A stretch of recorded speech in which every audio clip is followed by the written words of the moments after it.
the afternoon. Until noon, the folks who are here for the Harvest Moon Safety Day and also all of our U.S. Sailing Certification courses, here are the main keynote speakers of the day. This is the culmination of about 10 years worth of work to bring these two events together. And this is really the core of why we're leveraging these two important components. We're going to hear from Rich DeBoulan. I encourage you to flip over your schedules and look at some of his credentials and the speakers that are going to follow him. If you're just here for Safety Day, I encourage you to stick around for the full day.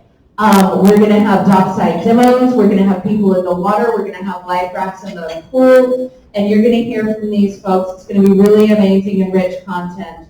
With that lunch available for those who have pre-registered for the offshore certification or the 2-day hands-on certification. If you're interested in staying all day and want to get that certification, it is not too late. We can absolutely make that happen. But this is why we're here. Kind of starts now. This is the good stuff. With that, I am going to introduce Rich, who's going to give our moderators opening. Come on over.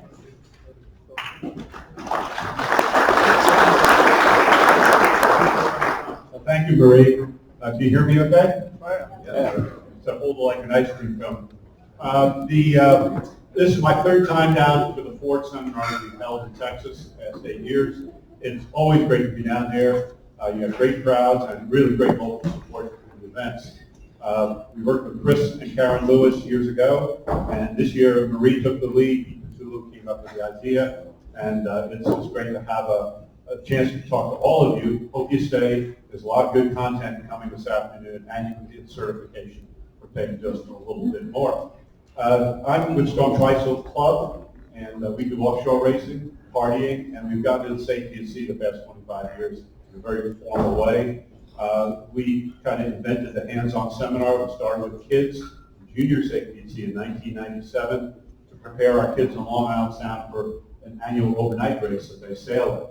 And it was very successful. And then a few years later, we realized that the kids, after practicing their own man overboard and other drills, were better than the adults. So in 2006, we held the first hands-on seminar, I believe, in this country, at Kings Point, Merchant Marine Academy. And then we moved it to New York State Maritime. We've been doing it ever since.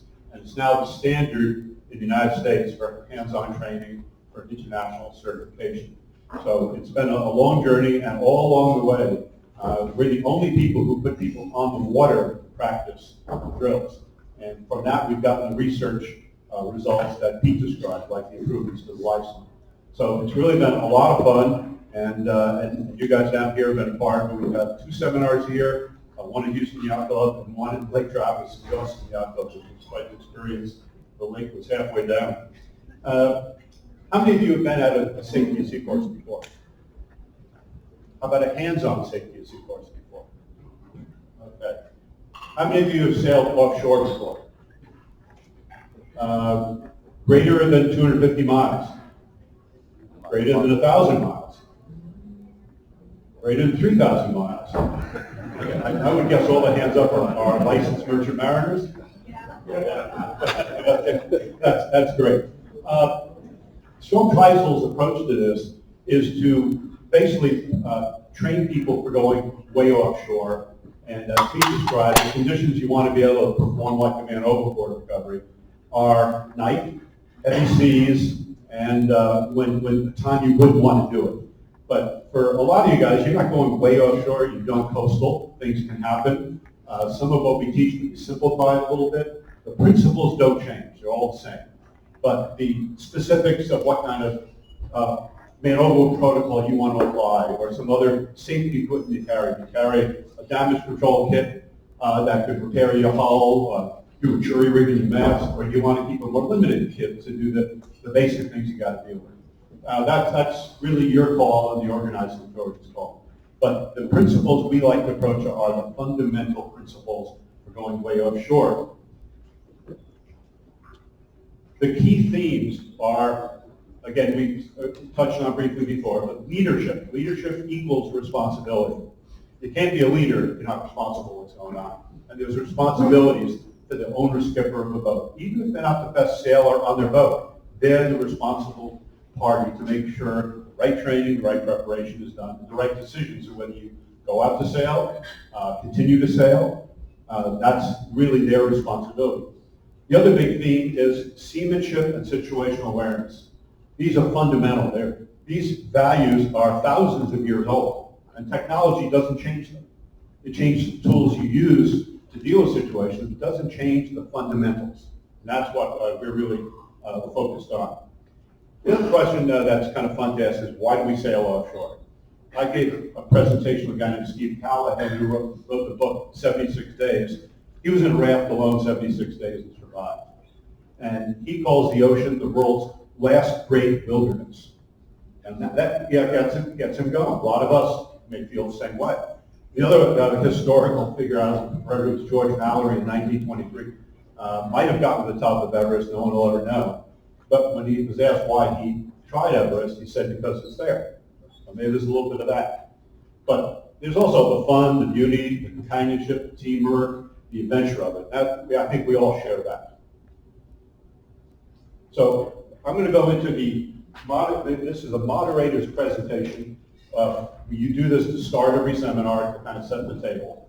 I know you're not all staying for the full time, but I think it's useful to get a feel for it. I love to approach things historically, and I love maritime history, many of you probably do.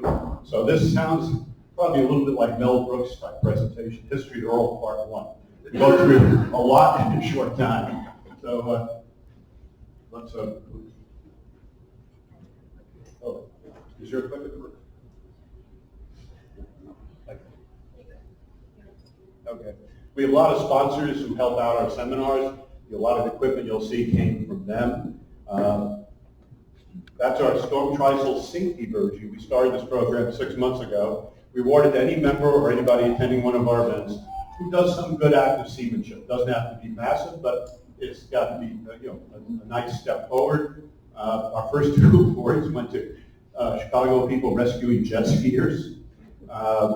We had a man overboard where Ann Myers went to the rescue of a man overboard from another boat that was out of control, kind of like Pete described. We had another boat stand by that smashed the boat in gale conditions. We had a motorboat driver, Whitney Simon's husband. Whitney's our Storm Trysail executive director, who's here helping, right here, rescuing a man overboard whose boat couldn't get back to him. And we had, my favorite was actually in the transatlantic race, a boat rammed into some kind of underwater object, fish container, we don't know, jammed its rudder, couldn't steer, was fully crewed, had 7 people aboard, and a double-handed boat went to their help. And not only did they go up to them, but they donned their diving gear and went in the water underneath to try to dislodge the rudder in the middle of the Atlantic Ocean. We love to give these out, and it's kind of fun to recognize when people do the right thing. A ship harbor is safe, but that's not what ships are built for. We're not suggesting you go out and do anything crazy, but when you go out, things can happen. So the key question we'll start with is, what is leadership? And we had seminars a couple of years ago where we invited some of the great sailors in the world, and also great leaders who are not sailors, to talk about what is leadership. And my favorite guy is Robin Knox Johnson, first person sailed around the world nonstop alone. And he said, if you are not the leader, your men trust you. If you are not the leader, you trust the leader. And the men, when we refer to like man overboard, we don't mean just men. So, and leadership can be developed no matter your background. Leaders are not necessarily born. You can develop leadership. We had a great mountain climber, Eric Simonson, whose party discovered the remains of George Mallory's companion on Mount Everest. And he said, whether you were in the mountains or on a boat, you are far from home in an unforgiving environment. We're always watching each other for safe practices. We normalize this so no one takes it as a personal affront. Now, somebody asked a question, and Martin over there just came to me to mention that to people willing to critique or advise one of their crewmates that if they don't have their PFD on, go below and put it on. And Eric said that when he goes up Everest, as they go from base camp to base camp, If he sees that someone in the group will not take safety advice from the other, he will not take them to the summit. He eliminates them from the summit party. You got to be willing to help your teammates, but also receive help. We had some Marines with us. Train the way you fight, fight the way you train. That's a great one because you guys should be practicing drills. And we just hope that when you're at the seminar today, if you're staying for the whole thing, or tomorrow, that you are not going to be an expert when it's over. We can't teach expertise in a day or 2 days, but we can expose people to equipment, to practices, some skills required. You got to bring it back to your boats and practice with your crew, develop your own final protocols like man overboard. And that's what this seminar is about. It's not about, this is not the end, but it's the beginning of how you guys prepare. And the Marines say, well, you don't go to a fight as a Marine, you have to train for it. Loyalty to these below you is just as important as the loyalty to those above you. Leadership is the art of motivating a group of people to achieve a common goal. Win the race, finish the race, get home safely, recover from a disaster, and get home to a safe port. Susan headed the COVID response in New York City, and she talked about the role of women, who tend to be less overconfident than men, perhaps because they're used to questioning themselves. When you feel confident, don't rest on it. Go back to your checklist of what's important and what are your goals.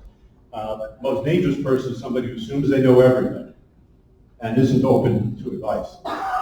A good leader has humility. None of us is as good as all of us. Stephen runs the Maritime Training Center here in Houston for Seamen's Church.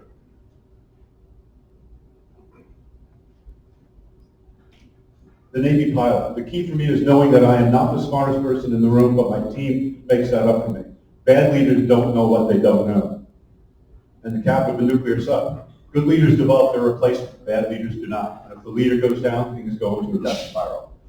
I love the lesson. The crisis you plan for and the crisis you did not plan for. We had a man overboard seminar, and a really terrific offshore sailor said, I don't believe in all this practice. I believe good sailors should do the right thing at the right time when it happens. And that's a disaster, because no one else is going to know on board of it, even if that guy thinks he knows. When you train to do the man overboard drills that we're going to be showing later on this afternoon, practicing on the water tomorrow, things may not work out in terms of the conditions, what's going on in the boat exactly as you'd like. You modify things along the way, but if you don't have a basic fundamental skill and approach to something, it's going to be a real nasty show. So you don't assume that what you practice for is exactly what's going to happen, but that practice really does help you out. Hyman Rickover, I think, said the best thing about responsibility. Of course, he was the father of the nuclear navy and a very difficult man to work with. Responsibility is a unique concept. It can only reside and adhere in a single individual. You may share it with others, but your portion is not diminished. You may delegate it, but it's still with you. You may disclaim it, but you cannot divest yourself of it. Unless you can point the finger at the person who's responsible when something goes wrong, then you never had anyone really responsibility. Responsibility can be shared, and accountability cannot, etc. But basically, whether you're a skipper owner, whether you're a watch captain, whether you're a navigator, or whether you're a simple crew, you all have a certain responsibility. The ultimate responsibility is the owner skipper. But everybody's got a responsibility. Do their job, help the other person, and stay alert, help out. So we'll move on to seamanship. The dictionary says it's the knowledge of and skill in the navigation, operation, maintenance of a ship. You wonder why every great maritime power in the world has sail training ships. Because it's on sail vessels that you learn the teamwork, you learn how to deal with the elements, the wind, the current, the maintenance, the care for the vessel, and this is where it starts. And we're all on sailboats. So seamanship is fundamental to the act of sailing. One great example, Conrad Coleman in the Vendée Globe race got dismasted. He sailed the last 3,000 miles with his semi-rig, that's a storm ship. It's now a masthead storm ship. And he ran out of food, he ran out of water, and somehow he made it to the finish line in France, and quite a fleet welcomed him in. But that's some seamanship. So what's the role of captain? Of course, master and commander, and That's kind of historical.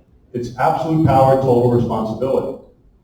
But before Marconi, a ship either arrived or disappeared because no one could communicate with the ship. The ship couldn't communicate out. It was like a switch. You either showed up somewhere or they never saw you again. So the responsibility of a captain was extreme. But with Marconi, people could communicate. And everything since Marconi is just kind of an evolution, even though you got satellite, Starlink. The fact is, once the ship could communicate, the world changed. But that also made it harder for a captain to exercise his full responsibility. A lot of captains feel like they're getting second-guessed by the ship owner or someone on the vessel, or they feel like they go for help and they should deal with it themselves. That the communication actually complicates in some ways the role of being a captain. But I think if you're a boat owner going to sea, you've got to assume that you can't communicate. Something goes wrong and you're on your own. You're really not on your own because you should have competitors near you, Coast Guard, you've got VHF, you've got sat phones, whatever. But the fact is, you've got to be mentally prepared to take care of yourself and your crew and boat. Great captains. Of course, we all know Columbus, Magellan, Bligh, Joe Shackleton. Rostron is one that I kind of think is really cool. Anybody know who he was? You hear the Carpathia? Yeah. Who was that? Yeah. Titanic. The Carpathia rescued all the survivors of the Titanic, and Rostron was her captain. He wrote a heck of an autobiography. I thought he kind of displayed the characteristics. And of course, the Titanic, it's an old event. Why the Titanic? But it's the most traumatic event in maritime history. It was the biggest movie ever. You walk down the street and you say to some idiot, you say, name a ship. Well, what are they going to name? It's always Titanic. And it also was the source of safety at sea in a formal basis. SOLAS, safety of life at sea. The SOLAS convention was held immediately after Titanic's loss. It had 119 countries, the biggest gathering of countries in world history up to that point, to come up with new safety regs. So all of our safety at sea, SOLAS, layers, all this started with Titanic because it was so traumatic. Captain Rostron on the left, when you saved lives very dramatically as he did, he ends up getting the unsinkable Molly Brown actually gave him a trophy. We hope you guys don't win trophies for having to do something like he did. The Carpathia came into New York Harbor and it was mayhem. And they had all 705 or whatever survivors on the ship. What happened was when the ship hit the iceberg, it sent, Titanic hit the iceberg, it sent the most famous message in maritime history. It wasn't the first SOS, but it's the one that everybody remembers. And the radio officers on the Titanic sent it out. Carpathia was a second rater, not first rater like the Titanic. Had one radio officer. He's sitting on his bunk in his pajamas, ready to go to sleep. And at the last second, he puts his headphones on just to check what's going on there, and he heard the SOS. Runs up to the bridge, wakes up Captain Rostron, who's in his room just adjoining the bridge. And Rostron doesn't say, oh, ship can't be sinking, go back, contact him. He goes straight to his chart, plots the position, has the helmsman turn the ship in that direction, calls up the chief engineer. I'm talking about seamanship now, situational awareness, leadership. Has him rev up the engines to max speed, then has him shut the steam off to all the cabins and all parts of the ship so it can all go to the main turbine. Gets a 14-knot ship up to 17. Post lookouts because he knows he's going to have to go through ice. Has the galley getting ready with hot blankets, swings out all the cranes, opens up all the side doors, has the passengers stay in their cabins while the crew takes care of preparing. He knew when he got there he'd find people hypothermic and he'd have to act fast. And so it was kind of a great classic of understanding the situation, situational awareness, leadership, seamanship. So come forward 100 years. Anybody know what that ship is? Costa Concordia, that is correct. That's a cruise ship in the Mediterranean. The captain being a little too close to shore. He was a little distracted by the socialites on the ship. But then, when he ran into the rocks, he abandoned ship, leaving everybody behind. And the Italian Coast Guard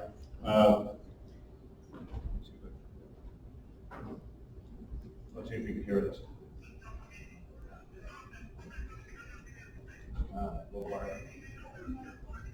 mic next to it. Anyway, the Italian Coast Guard screaming at it in Italian, get back on the ship. I don't think the other Italian folks knew what it said. And he's now in jail. So, well deserved. So you can contrast the two captains in a year, 100 years apart, almost in the day, and voyage planning. I mean, the captain of the Scutino, helped ashore to show up to the friends of the local town, awareness of navigation, situational awareness, decision-making, character, seamanship leadership. It's pretty good contrast. Here's some other examples. In England, right near where that J109 crossed the bow of the tanker that Tom showed you, that was within hundreds of yards of the Bramble Bank. This car carrier on the top left Southampton, and immediately started capsizing because of some ballasting issues. The captain ran it up on the Bramble's bank on purpose so it wouldn't turn over. That was some pretty good situational awareness. On the right is the Korean ferry, which the owner had, without authority, put an extra deck on. And when she did a hard turn in Korea, she started to go over. The captain announced everybody stay in their cabins. 500 high school students went down with the ship, and he abandoned the ship. He's also in jail. Navy had all the collisions, and they basically attributed to seamanship and situational awareness. The El Faro was a sad one, and she was a big roll-on, roll-off U.S. flagship with 28 Americans and 5 Polish engineers on board. And Hurricane Joaquin was sitting off the Bahama Banks, and the captain of the El Faro decided he wanted to stay on schedule. He steamed between the hurricane, which was sitting still and jiggling, had no sense of direction. The meteorologist didn't know where she was going, and he steamed between the two, and then Joaquin started moving west and pinned him against the Bahama Banks, and in rough seas, he finally lost power, and then finally went down. And he made a lot of mistakes. He wasn't taking inputs from his officers, who were worried about it. He had alternatives that he did not select. He could have gone down the Straits of Florida around Cuba. He didn't have to go where he was going. He would have lost a day or two of schedule, but he would have lost the ship. He did not call in for advice from the ship owner, and it was just a very sad situation. So she went down. The answer there is you've got navigating decisions to make. You go out on the race here. Conditions deteriorate. Follow them over some of the ports of refuge you can go to. You continue to race, or you can bail out and hit a port. Or if it's you can't safely get in port, you can heave to, which is something we're going to practice tomorrow, and just wait. I love the bounty story. This is a little bit of the Mel Brooks approach, so again, we're going back in history. Everybody knows about the community in July, 18 of them were put in a longboat. They sailed 3,000 miles in an open boat. They lost one person because when they went ashore at an island for water, the cannibals got them. But other than that, it was one of the great feats of navigation, seamanship, and leadership. And the Bounty trilogy is really worth reading. But here we are in 2012 with Hurricane Sandy, the biggest hurricane ever, heading for New York. And the Bounty 2 is in New London, Connecticut. She has an appointment in Florida. The captain decides he can go out and go around the back of the hurricane. It's a very unwieldy sailing ship replica. And it goes down with part of the crew, with the captain. That's a decision to leave port when you shouldn't leave port. The greatest of all the stories is the Shackleton one, about the expedition to Antarctic. Scott had died after coming back from the South Pole. Amundsen lived after coming back from the South Pole. Shackleton wanted to cross the continent. And I love the ad men wanted for hazardous journeys, small wages, bitter cold, long months of complete darkness, consistent danger, safe return doubtful, honor and recognition in case of success. And Shackleton, like a good boat owner, he interviewed every one of the 28 people who went there. And he picked them because of characteristics he liked: sense of humor, skill, strength, calmness, and he melded together a great crew. That's the first fundamental goal of planning for a trip. Endurance got caught in the ice, crushed. That part of the plane didn't work too well. But they got the boats on the ice, they got food on the ice, and they decided to head for Elephant Island, about 1,000 miles away, and they made it. And there's been studies of Shackleton, many studies, but a professor at Harvard did one of the coolest ones. She went through the diaries of all the people with him, and she expected to find pessimism, complaints. They were happy. They were thrilled. They were optimistic because of his leadership. And the first officer, he could visualize things ahead. This is, again, situational awareness, looking ahead. He had contingency plans. He was flexible. He recognized conditions changing. He changed the goals.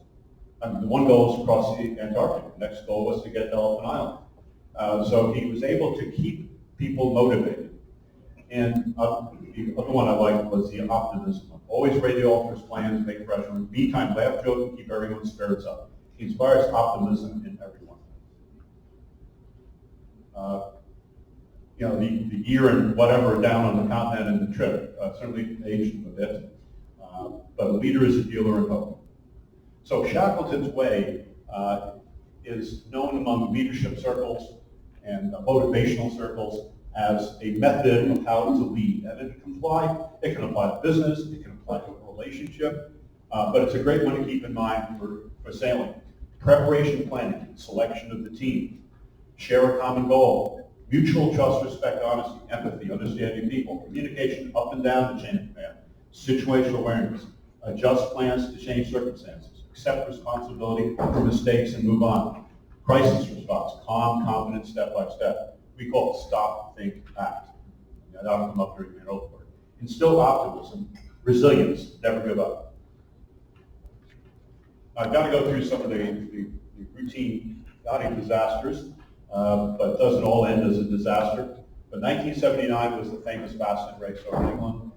18 fatalities, biggest maritime response since Dunkirk. And after that, safety training in classrooms took off. The state of the art had not yet gotten to hands-on. Sydney Hobart, 1998, with terrific seamanship and skills among the Australians, but hitting an awful storm at the Bass Strait, 6 fatalities, and born for the amount of training these guys did and the skill of the Australian sailors. They do this race every year. It could have been a lot more. There's a cool video of not that race, but another one across the Bass Strait. This is not what we expect out there. I love this boat. Its name is Wild Thing. And it's got it's either Storm Jibber number 5. It must have a 4th reef in that mainsail. And a very, very bendy rig. And pushing the boat really hard.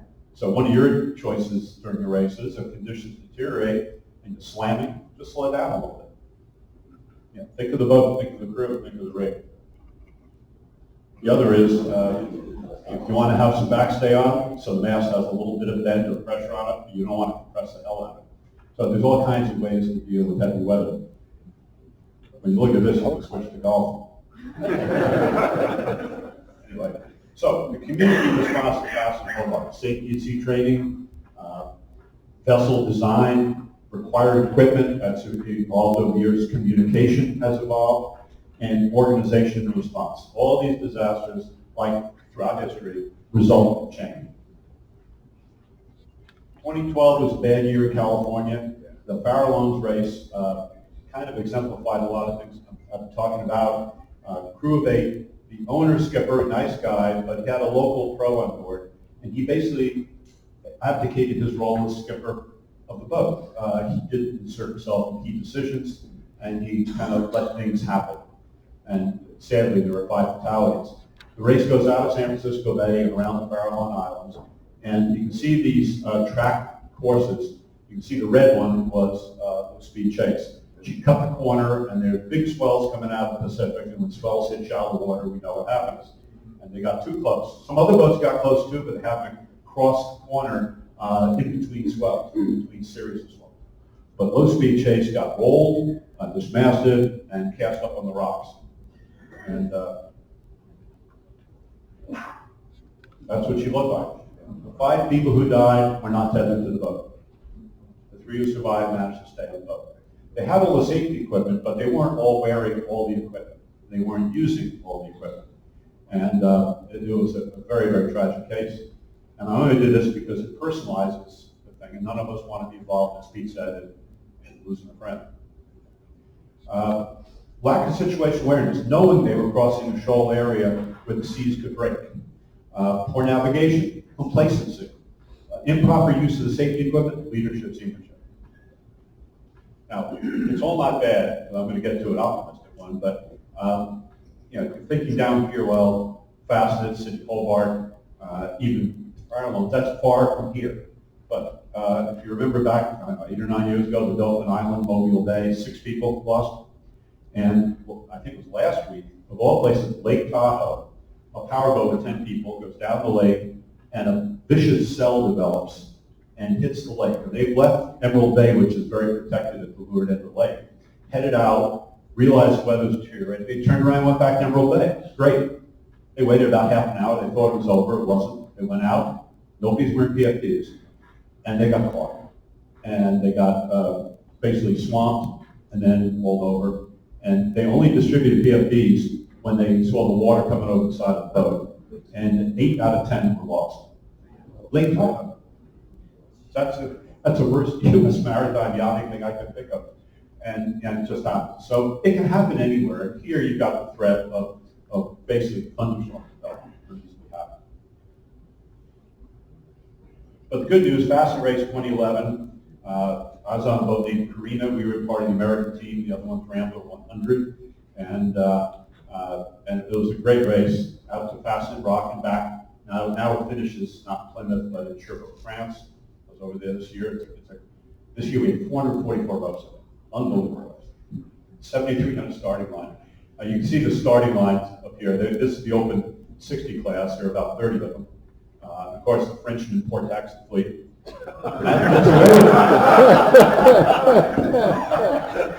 all French. And on our stuff, we had 73 boats. And I'm thinking, it's crazy, but then remember the British brought the Battle of Trafalgar also. And we're beaten out to Solent, and here's some of the bigger boats near the Isle of Wight with the White Cliffs, rounding Fastnet Rock. Top right, the multi-hullers. How many multi-hullers were in the room? Okay. Great. Two French trimarans match raced around the course. We're beating out on our way past Plymouth, 1/4 through the race. These guys have already rounded Fastnet Rock, and they're beating into the finish line. And they finished the bowling party after 600 and some odd miles, going 30 knots. That's us rounding the rock, and it's dramatic. The Irish built that. They must have had a lot of their Guinness to do that. We thought it was great. We thought we were winning. We won our class. We thought that Rambler rounded first, but we didn't know what happened. There's Rambler 100 rounded ahead of us. 10 minutes after rounding the rock, her keel broke off and she capsized. 23 people on board, all trained. Most no TRISO members. The owner, George Davis, no TRISO member. And they rolled over, and some people trapped in the boat who got out. Peter Eisler, the navigator, was a great sailor. And but thinking of situational awareness. One of the crew, who's a professional New Zealander, as the boat capsizes, he grabs the jib sheet and kind of goes in the water. Why did he grab the jib sheet? That's right. He knew they'd have to figure out how to get out of the water and get up on the boat, but it's it's a racing finish on the bottom. So he grabbed the jib sheet, and when he's in the water, he pulls enough out that he can throw it over the hull. The guys on the other side grab it, and 18 of them scramble up on the hull, or 19 scramble on the hull. 4 of them are still in the water, separated from the boat. George, his wife, and 2 sailors. And Jerry Kirby from Newport decides, I can't leave them alone. So he goes back in and joins them. The current takes them away because the mast is sticking into the bottom. The mast is nearly 200 feet tall. And they go drifting off in a group of 5. Really kind of a nightmare scenario. The EPIRB goes off, and George brought a pocket EPIRB. The one in the boat was strapped in the boat. But he had the pocket EPIRB. He set it off. A few minutes later, the Coast Guard gets a signal, calls his office in Connecticut. Is Mr. David there? The secretary said, no, he's doing the Fastnet race in England. So the U.S. Coast Guard calls the English Coast Guard, and they call the Royal Ocean Racing Club, who says, no, Rambo's fine, she's leading the race. Then they looked on their screen and they noticed that her signal's gone, her yellow signal's gone. They then call the Irish Coast Guard, who sends out a boat from Baltimore, Ireland to Fasten Rock. The press boat sees this, they follow, they know something's going on. And the Coast Guard goes up to get the 18 guys in the boat, and they point down the current, and the press boat goes down current 2 miles and finds the 5 of the other guys. And Jerry was there kind of keeping them company. That's a cool picture because you can see a few things, and Dan will teach this in the survival swimming later. First, they were grouped together for warmth and also keep calm. They were all running together. They all had their PFDs, they had dry suits on, but you look at that guy in the middle.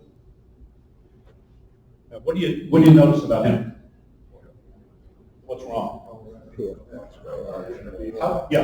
right. How far above the water is his mouth? Those PFDs did not have crotch straps. That's why going offshore, crotch strap, you can retrofit when you buy one for like $15 at West Marine. And when you go in the water, you tighten it and it pulls the PFD down, which puts your face up. And you can get as much as 6 inches more clearance above the water if you have a crotch strap. So that's one of the things you'll figure out when you go in the water later with one. They were all saying, no loss of life, why? First of all, they all trained in safety, sea survival. Secondly, situational awareness. Various members who knew what was happening and did something. They had the right equipment. They had the technology. They had the response. Lucky that George carried a personal e-permit. They had the determination, leadership, and luck. So it can work, and it can work in really bad circumstances. These guys in the Pacific had a spot device, and when their boat sank, they were able to communicate with another boat and got rescued. The Bermuda race 2 years ago, crazy. 3 boats sunk. 2 on the way to Bermuda, racing, 1 on the way back. The J122 at the top left, the structure of the rudder post and the upper bearing is not adequate. That's a thing that has to be retro repaired on J122s and boats where the upper bearing is in the cabin, on the cockpit sole, very short distance above the bottom of the boat, a lot of leverage from the rudder post, and not enough structure. Gunga Din was interesting because she had had some damage 8 years before, and the mast was actually pushing through the mast that was opening the bottom of the boat. But she sunk because of something you're going to hear more about engines in a few minutes. But she sunk because her pumps are keeping up, the engine was keeping the battery charged, but the sediment that had been raised from not having a clean fuel tank eventually clogged the engine. And when the engine stopped, the battery weakened, the pump stopped, and the boat sank. Very good rescues by using people getting in the life raft and then the other boat coming up to the life raft. That's a whole other thing we're beginning to teach in our hands-on safety and safety. One result of this is that the requirements now for offshore are requiring a high-capacity pump. That's the one on my boat. I've had it for years. Just shoots out the transom. Modern boats, very hard to get a good-sized pump in the village. So that this having a high-capacity pump, it could also be a portable one you plug in, almost like one of those big vacuum pumps you can use at home. But having something installed is the best because you don't have to dig it out and make it work. Keeping your villages clean, really critical because pumps clog. So safety at sea, what's the answer to it? First of all, available technology, yes. Use the available technology. But you've got to combine it with something, and that's what we're talking about leadership. All the characteristics of leadership and seamanship, responsibility, accountability, training, knowledge, equipment, situational awareness, teamwork, optimism, determination. You combine Rickover and Shackleton, and you kind of get it all. It's worth reading any of the Shackleton books. I like that with a couple of things. Captain Schumann was a friend of mine in the Navy. He was a pilot. He was shot down in Vietnam. He spent 5 years with John McCain in the Hanoi Hilton. He was tortured. Then he came back and ran Navy sailing. And he went on the transatlantic race with Navy midshipmen. And I love the way he described ocean racing. I've often compared ocean racing with being a prisoner of war. An environment with which, unfortunately, I've had some experience. Heart conditions, cramp court, bad food, really bad at boat stock and shipping, and diverse personalities. Instead of the guards beating you, Mother Nature takes over. You can't get out, so you make it the best of it. It's a character builder. In his biography, John McCain said the craziest guy he ever knew was Nick Schumann. That's us in Transatlantic Race, my friend Gerard steering. You can see how much fun it is. And this video, in the Transatlantic Race, we made a bet, Prius 48 feet, aluminum heavy hull, Comanche 100 feet long, carbon, the fastest monohull in the world. And we had a bet with skipper Kenny Reed as to who would get to the finish line first off the Lizard in southwestern England. And we had just crossed the line, and out of the clouds behind us in rain squalls came Comanche. And one of my guys is a pro.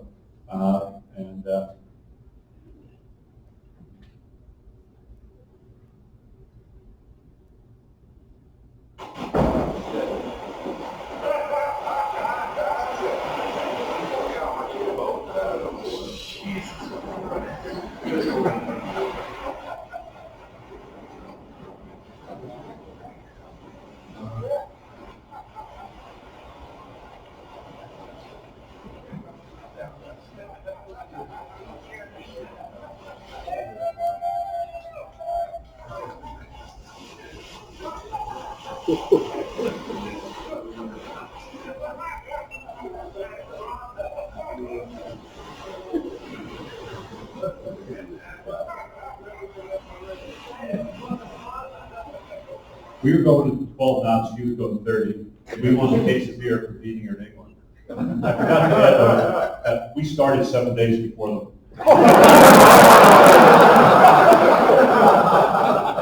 Anything for a case of beer.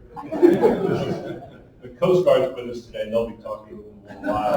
And the Coast Guard is your best friend, let me tell you. They really know what they're doing out there. You need them, listen to them, and pay your taxes.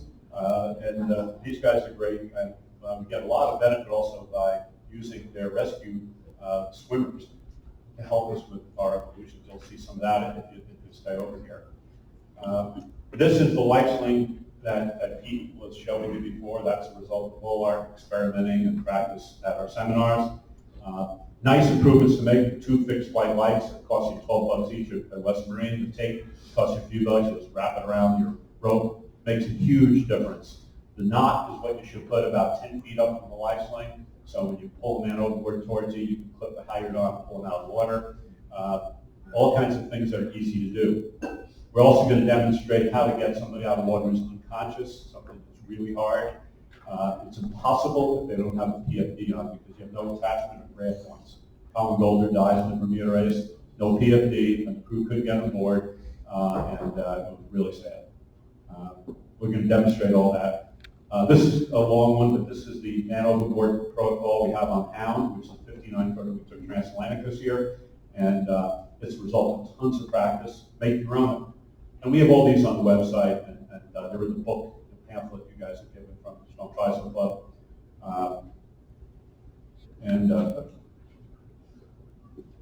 We have several different versions of it. Just to show you how cool it is out in the ocean, there's Hound in the transatlantic. We carry a drone, it's fun to take our pictures. We don't use it tactically. 3 dolphins really were there together. That's us peeling a spinnaker on the way to the finish line in France. It's just great out there. You can have such fun. So, okay. Let's use the 4 minutes that Whitney's giving me. Any questions? I'm curious about any stories you might have about man overboard, damage control issues, losing mass. You know, who's had near disasters here or real disasters? I see a hand in the back. I'll do one. Yeah, stand up. I was sailing out in New Orleans. We had a race called the 200-mile race with the triangles and about the river. I was on a chance, 43, had a fracture rib, carbon fiber. Very experienced crew, very experienced provisions. However, they fed us fried chicken. So we're out there walking along, and we broke the rig. Okay, so we're about 150 miles offshore out the river. 2 things learned. we had stainless steel rigging, which is a bear to cut. It had hydraulics on the boat that linked into the bilge. And then when you had a boat without a mast with fried chicken in 3 to 6 foot seas, it's a very messy day. So, moral of the story, make sure you have a very nice little plan. Bring there you go, jaw cutters to cut stainless steel, and hydraulics will leak everywhere, all over the deck, over the bilge. It makes a slippery and dangerous situation. That's my story of the day. Well, there was a boat that lost their mast down in the Caribbean 2 years ago, and when you cut, they decided that when the mast broke, that it was going to be too difficult to get it on deck, and it was slamming the side of the boat trying to put a hole in it, so they decided to cut it away. The first thing they cut was the hydraulic line to the bang, and without the entire deck was a skating rink, they really struggled. But they did have on board something that we recommend from Trisol, which is an angle grinder, and this will cut through anything fast.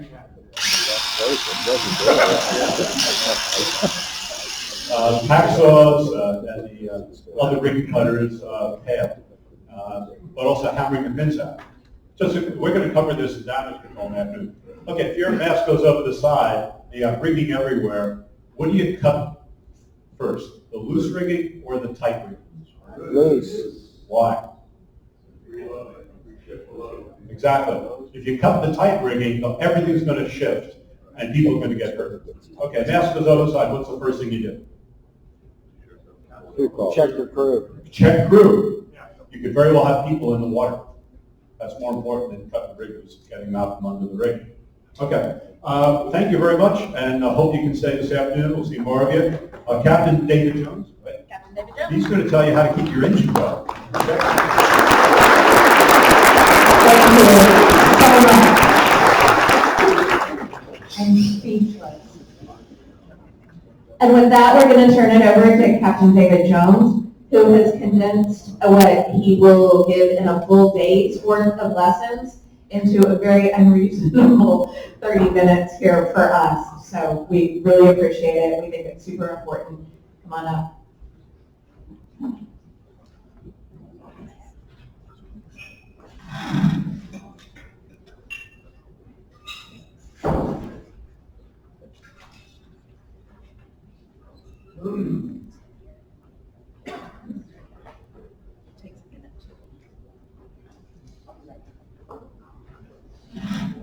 Good morning, everyone. I was asked to do, I do a diesel presentation for the Harvest Moon. I do a diesel presentation for the Harvest Moon. How's that? Each year, so I know a lot of you heard before that I was asked this year just to do a very brief version of it, so I've cut down a lot. It's the basics, or as I listed here, the bare bones. So a lot of you already do your maintenance, you're already familiar with it, but you can treat this as a reminder before the race.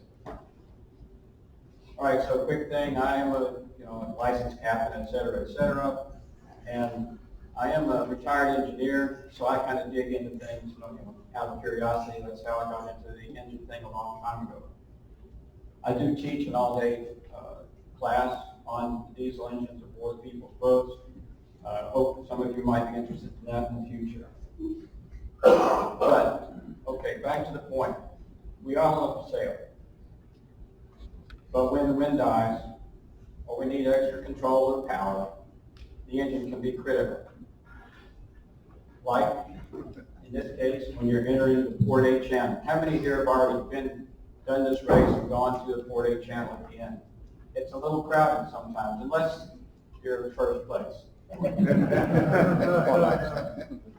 Or when you're docking in a crowded marina.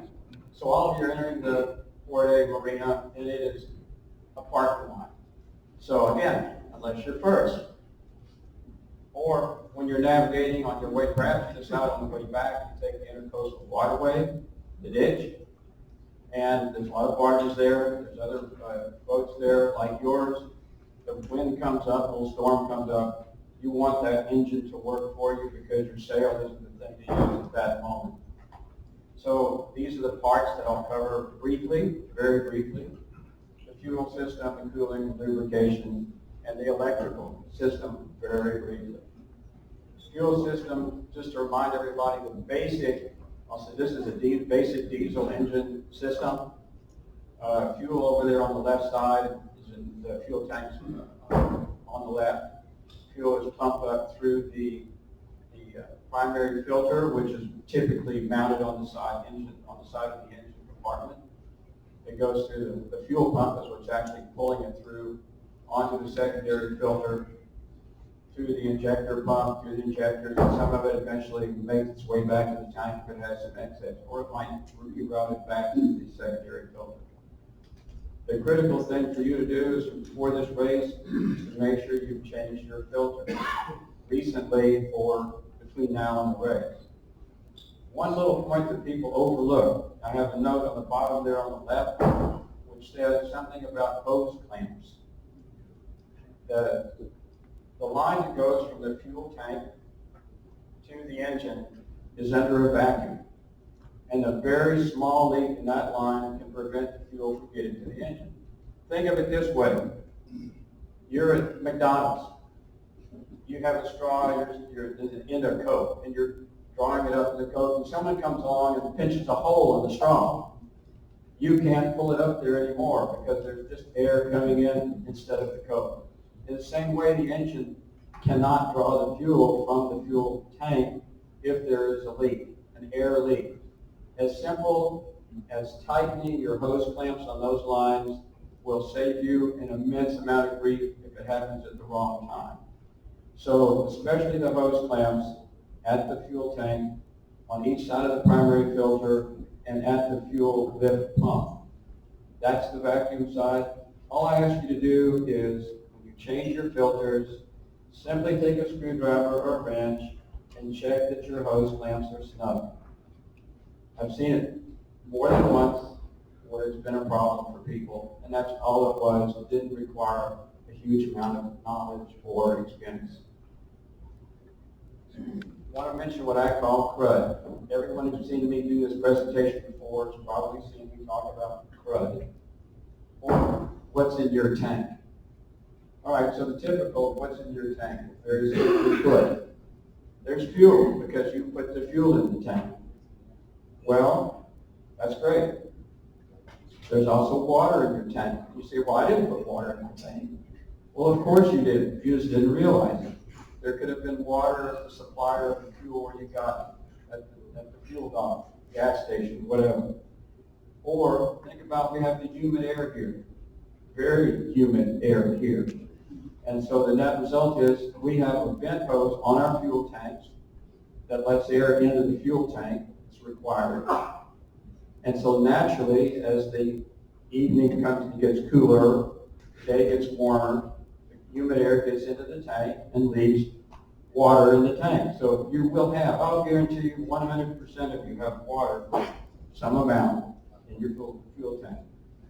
Well, it turns out there is a microbial bacteria that happens to like to eat petroleum stuff.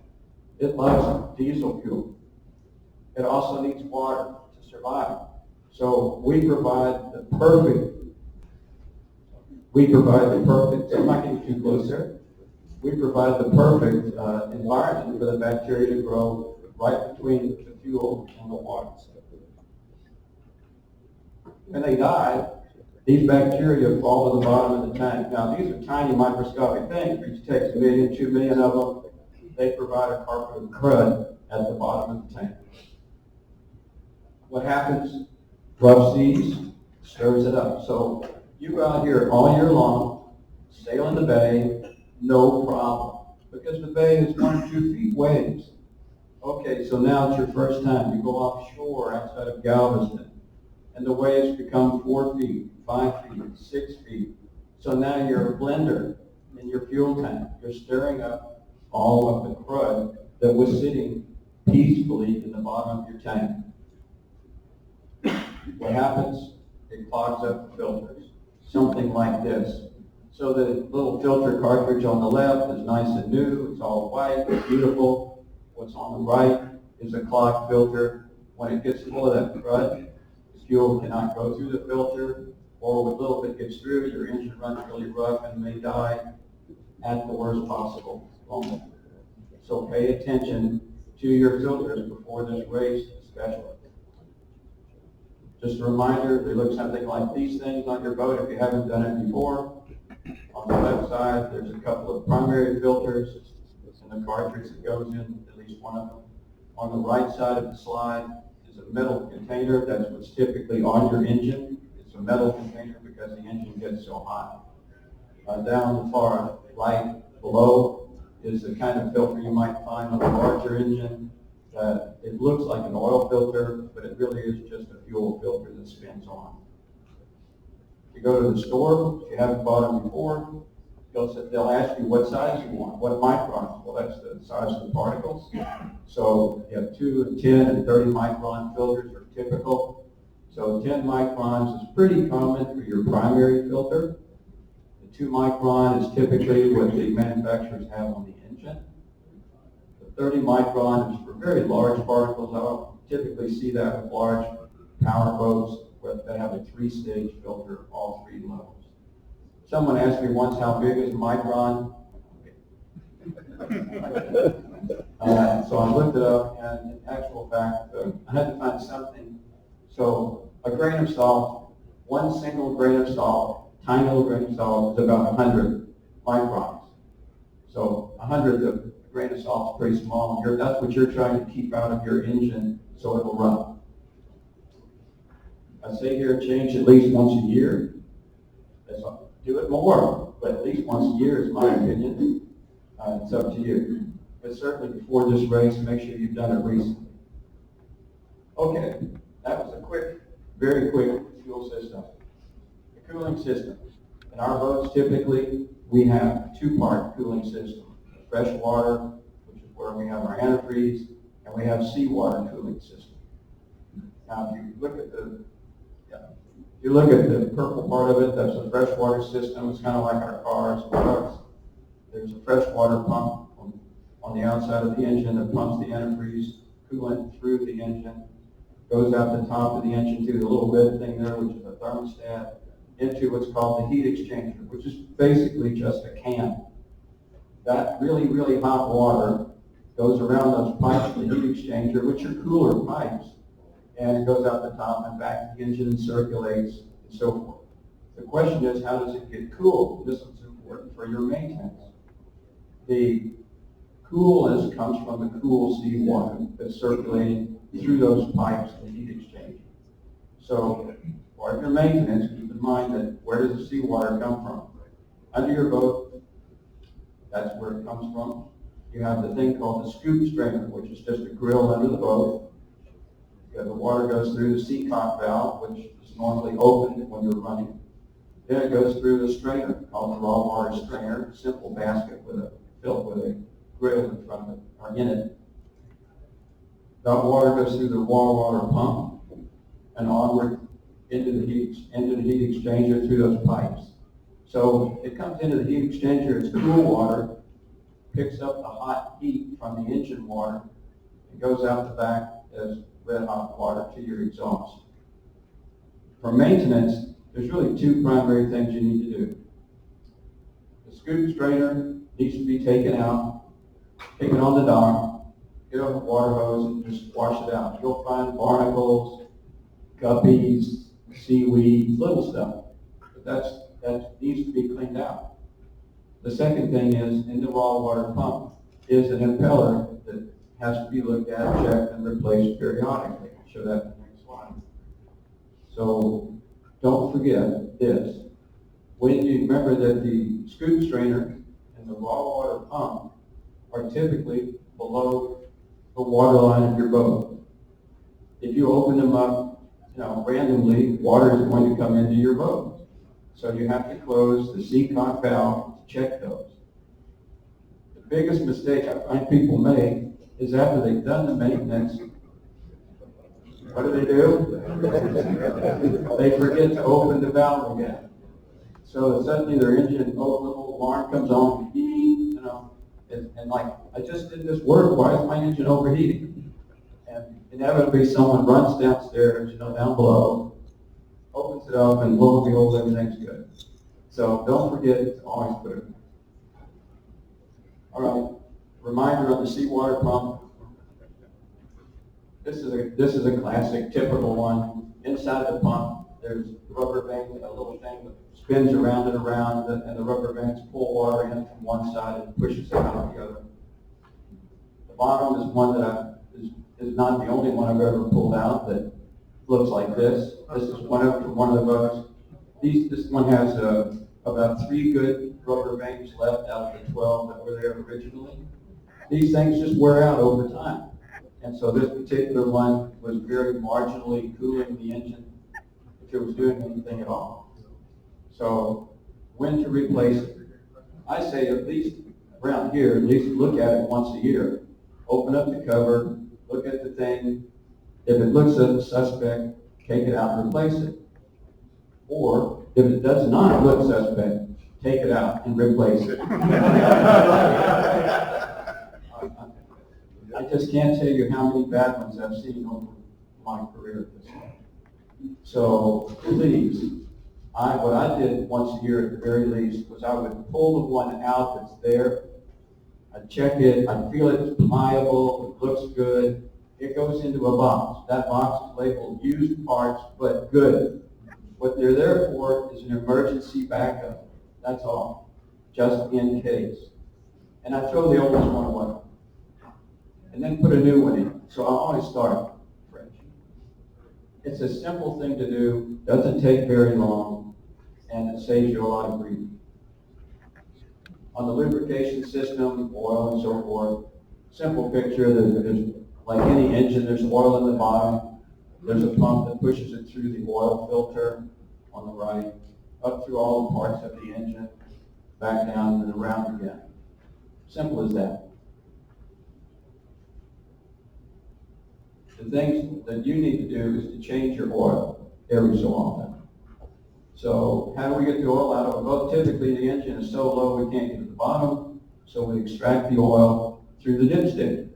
This is one on the left, is one type of manual pump. I like these because it doesn't require hooking up to a battery or anything like that.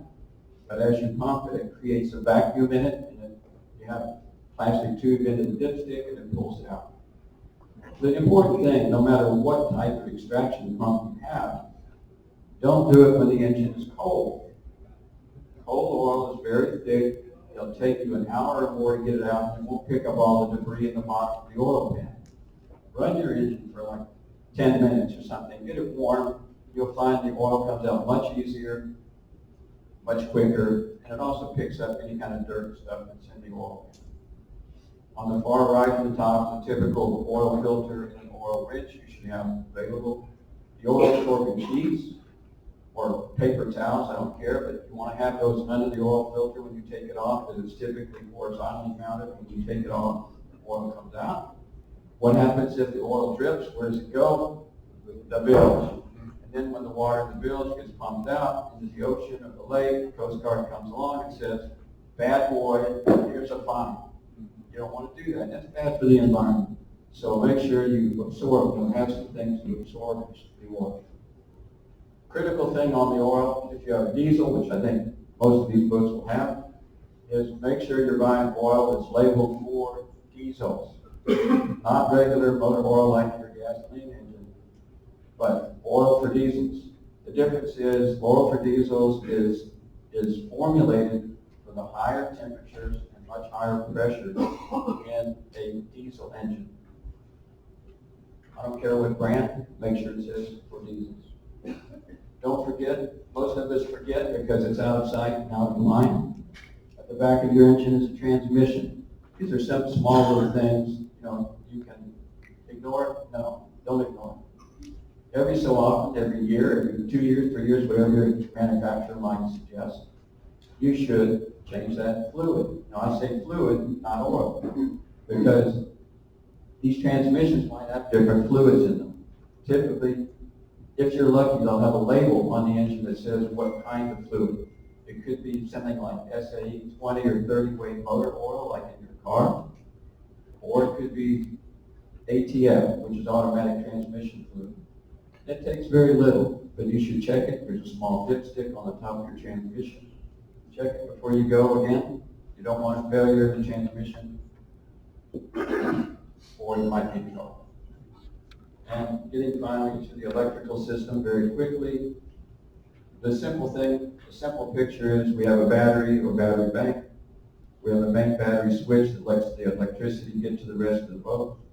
When you turn the ignition switch on the left there, it starts the motor, the starter motor turning, which in turn turns the engine, and then the engine self-starts and is running on its own. Once the engine's running, the alternator is running, which then pumps electricity back to the battery and recharges. The common problems that can stop you, especially you don't want this to happen, when you're ready to go into port A, your battery voltage may be too low, like say typically below 11 volts, rule of thumb, or you have a connection that's corroded or it's broken, in which case electricity can't get through. So one point on corrosion, this is what I'll find if I go around to some of your boats.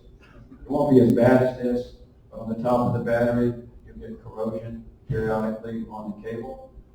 And so what I say is get it off, clean it up really well, like on the left there, the lower left is a very shiny battery post.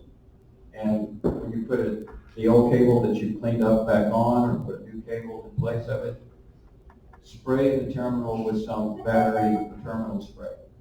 It gives a coating to the terminal and keeps corrosion from happening. Don't forget your belts, not the one you're wearing right now, but you may have an alternator belt and a water pump belt. Look for them to be checked that they're not too loose, floppy, that they're not too tight, like bar tight. You don't want that wears them out. But no matter what, if you see any kind of wear on the belts, replace it. All right, in summary, if you wanted to go away with a checklist, this is the slide. This is the kind of things in summary you should do. Check your filters, or replace them if you need to. The impeller is critical to your cooling system. Check it. And the strainer, clean it. The coolant, your antifreeze, just like in a car. Check the level. Check the oil level. Check the valves. Replace if necessary. Clean up your battery. You don't want these problems.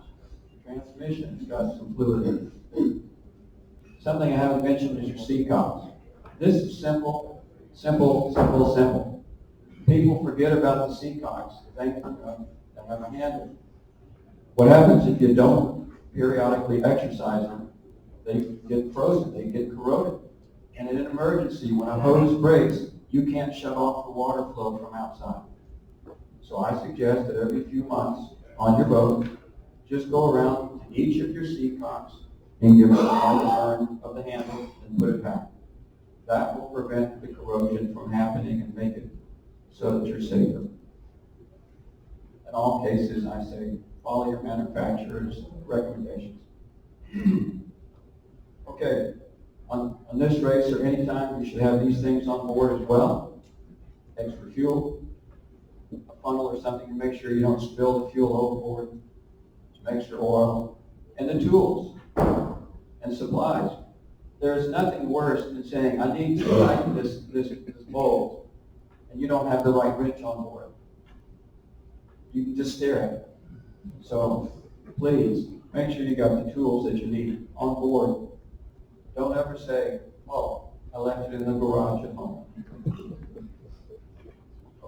For those who haven't prepared their engine lately, keep in mind that the race is very soon. That a lot of other boaters look around you will also be preparing for the race, and they'll be buying supplies. They'll be talking to people. You want to get your requests in early. So get the parts and help you need ASAP and get the engine maintenance done. So if you need help to prepare your engine, hire a mechanic. Schedule it now. Online videos. Or take my day-long class aboard your own boat, and you get to do it yourself, but you learn a lot. So be safe. Don't ignore the engine, and enjoy have a safe sail down the port.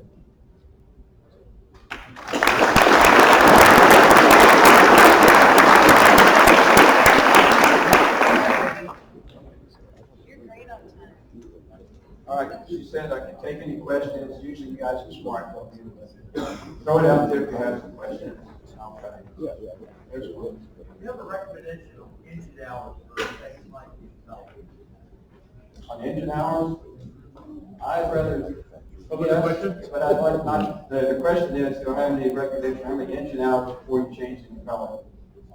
So I like to do it once a year, no matter how many hours it is.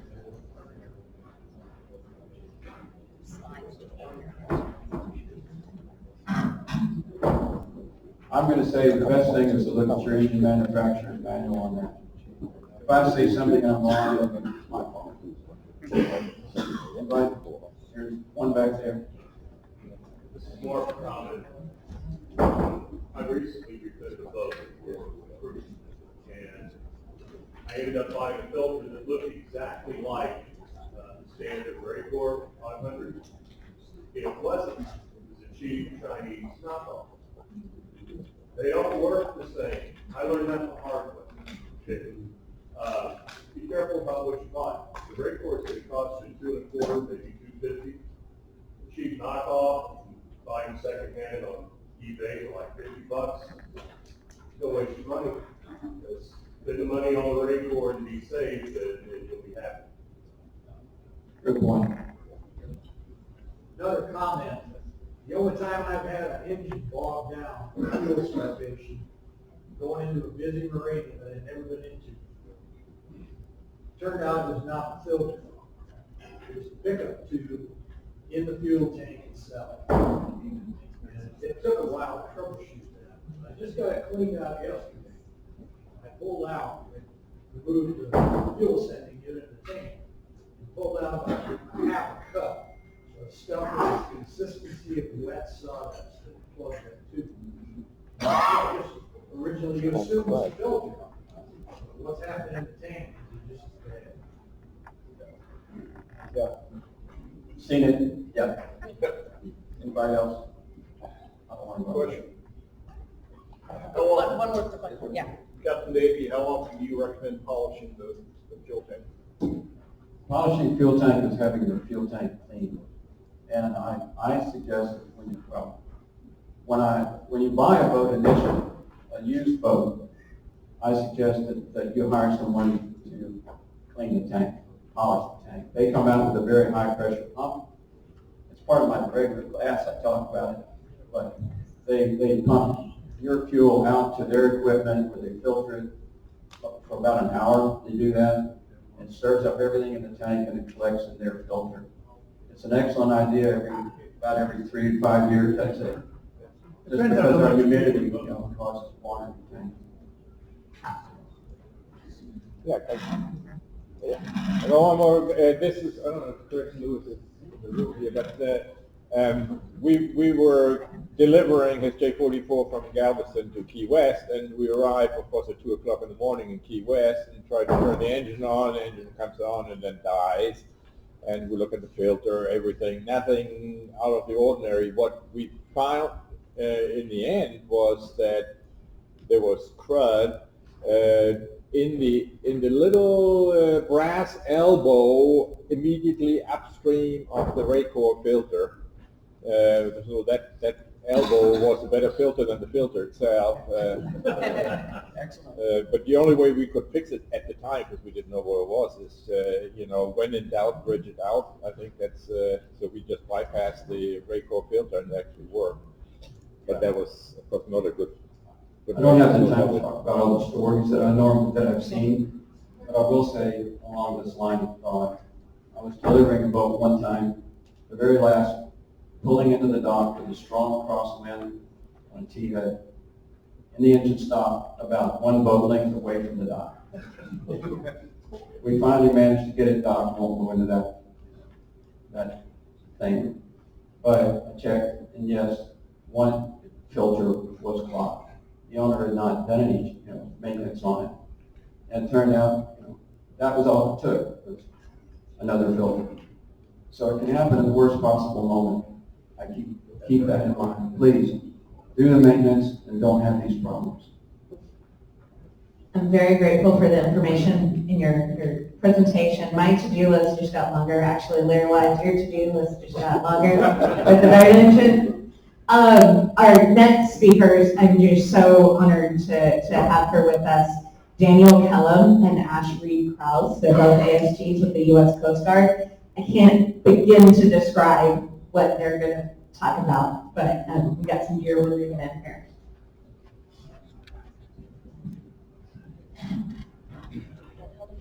Just hold it straight up to your mouth. Arrows plus with that, or I can stand here and do it for you. Okay. All right. Good morning, everyone. Good morning. My name is AST2 Daniel Kellum. This is AST3 Ash Krause. We are stationed at Ellington Field. Sorry.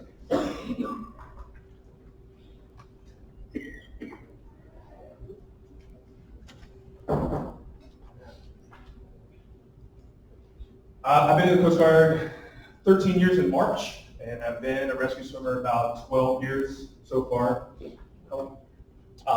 This is my 6th year in the Coast Guard at the end of the month. So I've been a swimmer here in Houston for about 2 years. So a little bit about us. We're stationed over at Ellington Field with the Coast Guard Air Station. We have 3 MH-65 Echo Dolphin helicopters. It's the orange helicopter you see flying around. And our shop is comprised of about 8 guys that stand duty every 24 hours. There's always somebody on watch.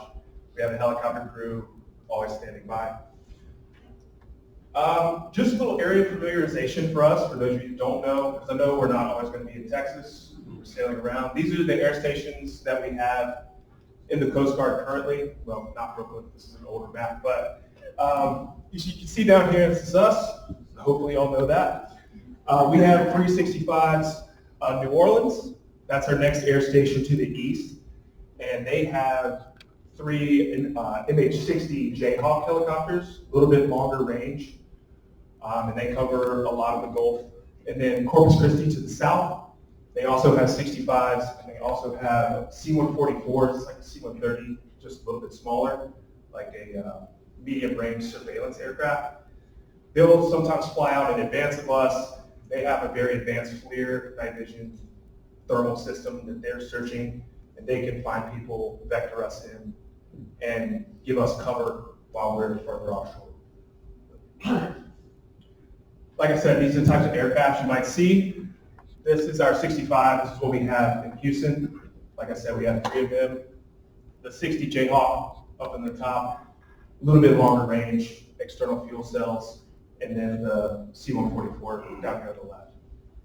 So you find a lot of the fixed wing air stations have the capability to drop routes and supplies. So if you guys are way offshore, before we can get there, they can drop you equipment, things that can keep you afloat or keep you safe until we get there. So it's good to know that, kind of what they're looking for. And like I said, they can usually see you a lot better than we can, especially at night. And just so you kind of familiarization with our 65, it's a crew of 4, 2 pilots, a flight mechanic, and a rescue swimmer. All of our rescue swimmers are trained as EMTs. We carry an EMT kit, our basket, which we have here. We carry our sling, which can be hoisted down. We'll get hoisted back up with you. And just other various supplies that we need. We can take a pump if we need. The 65 is a smaller aircraft, so we have to be conscious of our fuel state. We have a range of about 250 to 300 miles on a single tank of gas. We find here in the Gulf, we can really push those limits a little bit by getting out to you and then fuel hopping back on oil rigs or other Coast Guard assets that are out there. We can refuel from different platforms. So when we were asked to do this presentation, we just kind of wanted to talk about the things that we've seen as rescue swimmers and in cases where people are having a really bad day and things that could make that day be a little bit better, and just tips and tricks that we have gathered over our years doing this. So first we're going to talk about comms. As well as you know, and I think we're going to go into this a little bit deeper later on, but we monitor Channel 16, Rescue 21, and we operate on Channel 23. One thing about comms it never hurts to reach out early and to tell people what's going on, to tell the Coast Guard what's going on. Hey, I've got a slight problem. This is what's going on. They can keep tabs on you. You can give them a position. Last week, I had a center console that went out when I was on duty. It was a 25-foot center console. Went out. They talked to the Coast Guard. I think they're about 60 miles offshore. And they said, we're disabled. We're trying to figure out, we're trying to troubleshoot. Coast Guard said, cool, give us your position. They passed your position, and then conflict deck. And so we got pulled up on deck, and we were about to launch. They came out and said, they put the broadcaster over 16. Good Samaritan came in, got them under tow. They're towing them back. Everything is good. So it never hurts to reach out early and often to tell the Coast Guard what's going on. We won't get mad. You're not annoying us. It's our job. That's what we're supposed to do. And another thing on radios. I've seen a couple times where people have comms and then it's tied into their electrical system on their boat. You lose power, you lose comms. It's never a bad idea to have battery power backup, and because you don't want to be relying on a cell phone when you're not in cell phone range. So, and some basic safety gear. I know that it's mandated by the Coast Guard that people carry a minimum safety gear list, and this is just a minimum list, but obviously life jackets and wearing your life jackets. And I know that experienced boaters, y'all know that. The place to be thinking about your life jacket is not in the water, watching the boat sail away without it. That's definitely not the place you want to think about your life jacket. Life rafts. A couple things on life rafts. This picture here, this was when I was in Elizabeth City. It's crystal clear, not a cloud in the sky. I think it was a 52-foot sport fisher. We got called out on it. They were taking on water. This was right when we got on scene. And we were doing our high orbit. And about 10 minutes later, this boat was underwater. And it was a brand new boat. I felt so bad for these guys. But they had abandoned ship, and they were in their life raft. You can see how easy that is to spot. Now just imagine two people in that life raft and how small their heads are. And that's what we're trying to look for. If that boat wasn't there, if that life raft wasn't there. So life raft does not only get you up out of the water, it gets you a lot more visible to us so we can find you. They ended up, it was like the Coast Guard commercial on this day. They had a small boat station come out, they had a cutter, they were deploying small boats. These guys felt real safe. That C-130 flying it's crazy. Oh, sorry. Fire extinguishers, pretty self-explanatory, nothing worse than a fire on the water. One thing about fire extinguishers, check your dates, make sure they're not expired, right?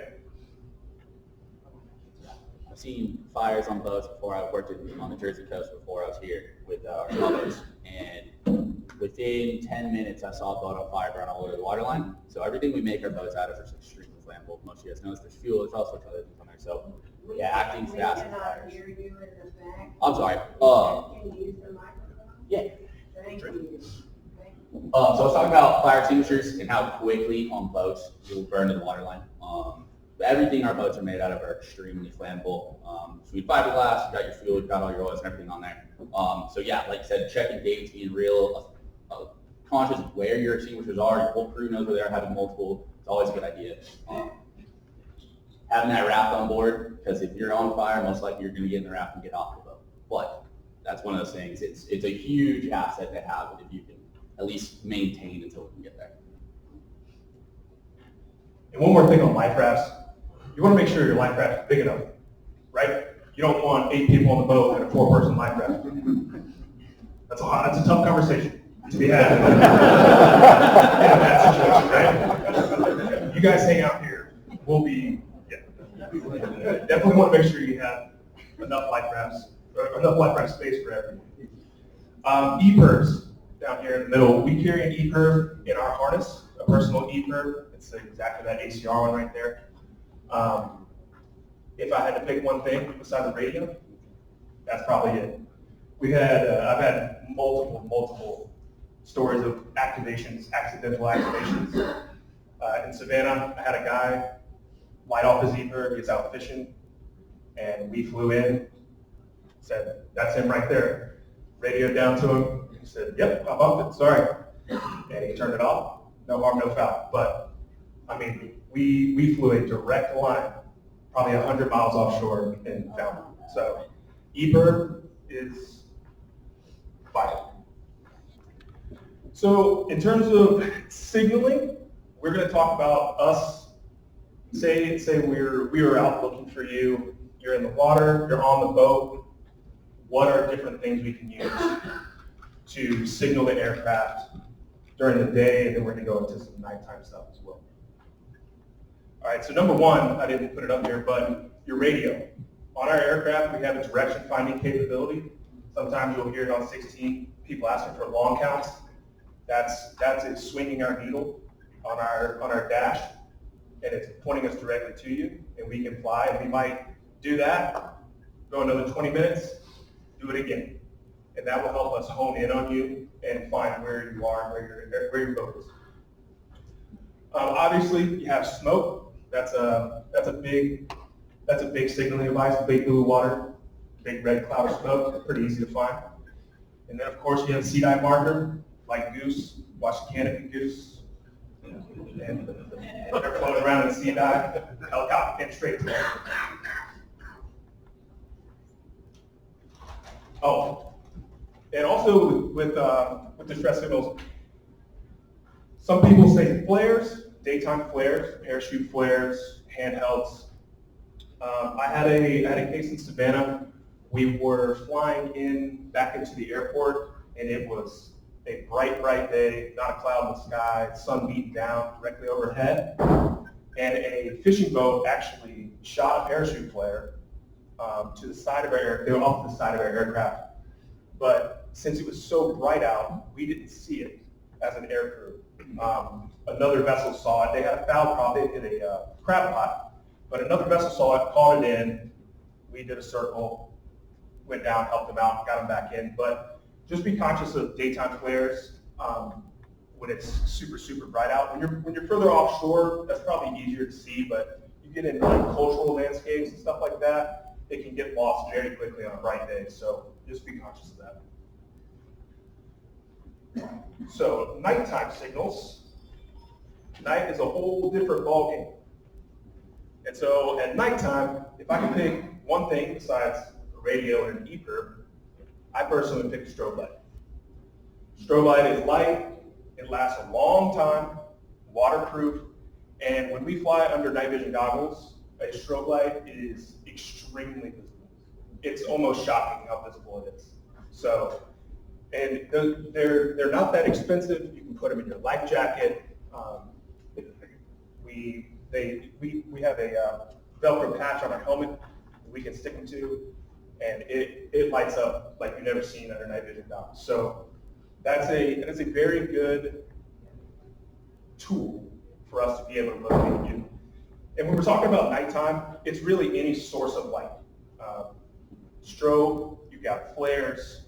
And one thing to think about with flares is if you're out there in the middle of the water and you don't see anything else, you don't hear an aircraft, you don't see another vessel out there, probably not the best choice to just light off a flare, right? Because you're wasting a flare. But if you can hear an aircraft, that might be the time to use it. In our crew vest, we carry pencil flares. There's 7 of them. When we do our annual safety brief with the crew, we tell them 7, use 1 a day. But if you see an aircraft, let them go, because that's probably your best opportunity to be found, right?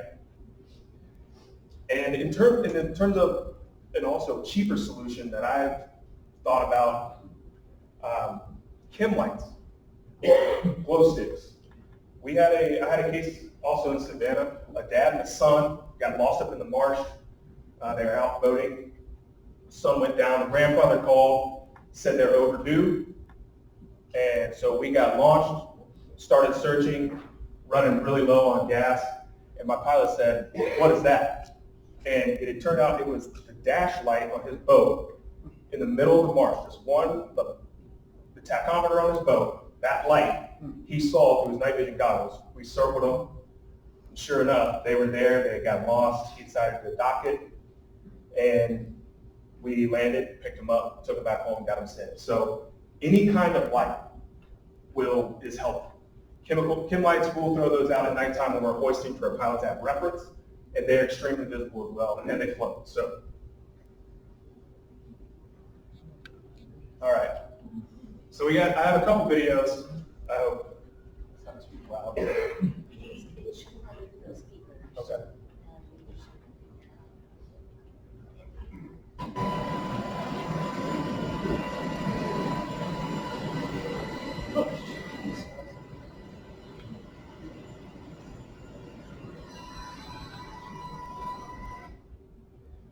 So that's on the Columbia River Bar out in Oregon, Washington State.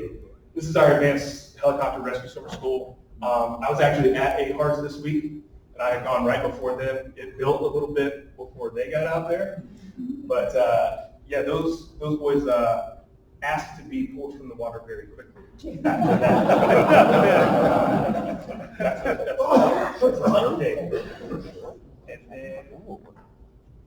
And I'm sure everyone has probably seen this one. This is a couple of weeks later. Same Columbia River Bar.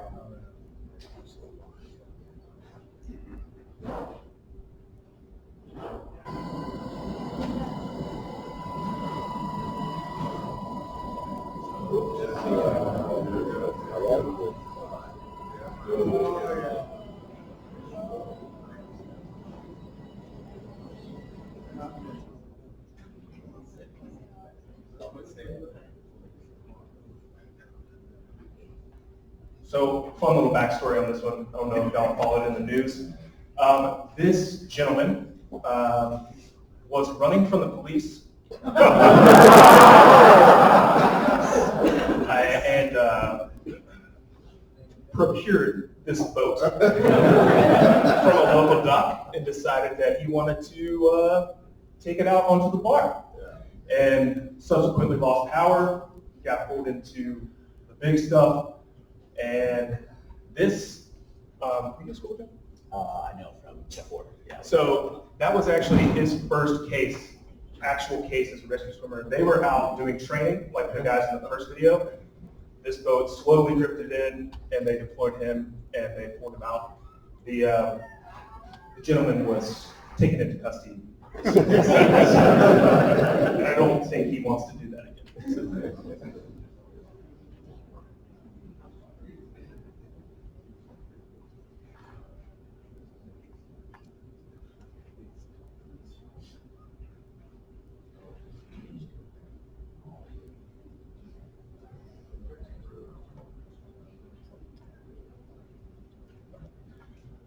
So I wanted to just run through, oh, here we go. This is a boat. This was a boat outside of the Savannah Harbor that ran itself up on the rocks at about 3 o'clock in the morning. And I was deployed, and it was sitting on top of the jetty, just kind of tilting back and forth. I swam down to it, got onto it, and everybody was looking at me with googly eyes, clutching their bags, saying, "We want to get off of here." I can imagine. This is actually the Station Savannah small boat. They had gotten there, we couldn't get close enough, so we just did a transport across the bend. So it's not always the big hoists and all that. We're working with other Coast Guard assets, and sometimes hoisting is not the safest option, right? So we're going to kind of go through what happens on our end, because I know it's kind of mysterious when a Mayday call goes out.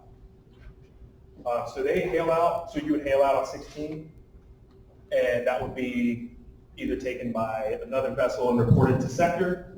It goes to sector, and that goes to a SAR mission coordinator, and they're also at Ellington Field, so they'll sit up there, and they get the location and how many people, what's the nature of distress. The SAR mission coordinator will then make a determination on what assets need to be launched to assist, whether that's an aircraft, whether that's a small boat station, or whether you just need us to call CTO for you, which we are more than willing to do.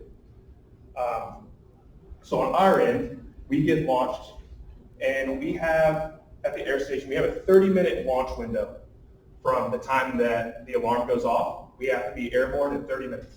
So I know if you are out in a bad situation, time crawls, and it feels like you're out there forever, we're coming. It takes a while to turn the helicopter on and get all our stuff together, and we have to make a plan, think about fuel, but we have 30 minutes to launch.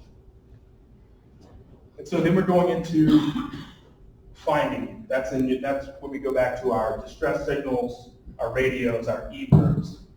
The faster we can find you, the faster we can execute a rescue. And once we get on scene, we're gonna do a high orbit and try to kind of get a 10,000-foot view of the situation, what's going on, where do we need to be, is there any other assets in the area?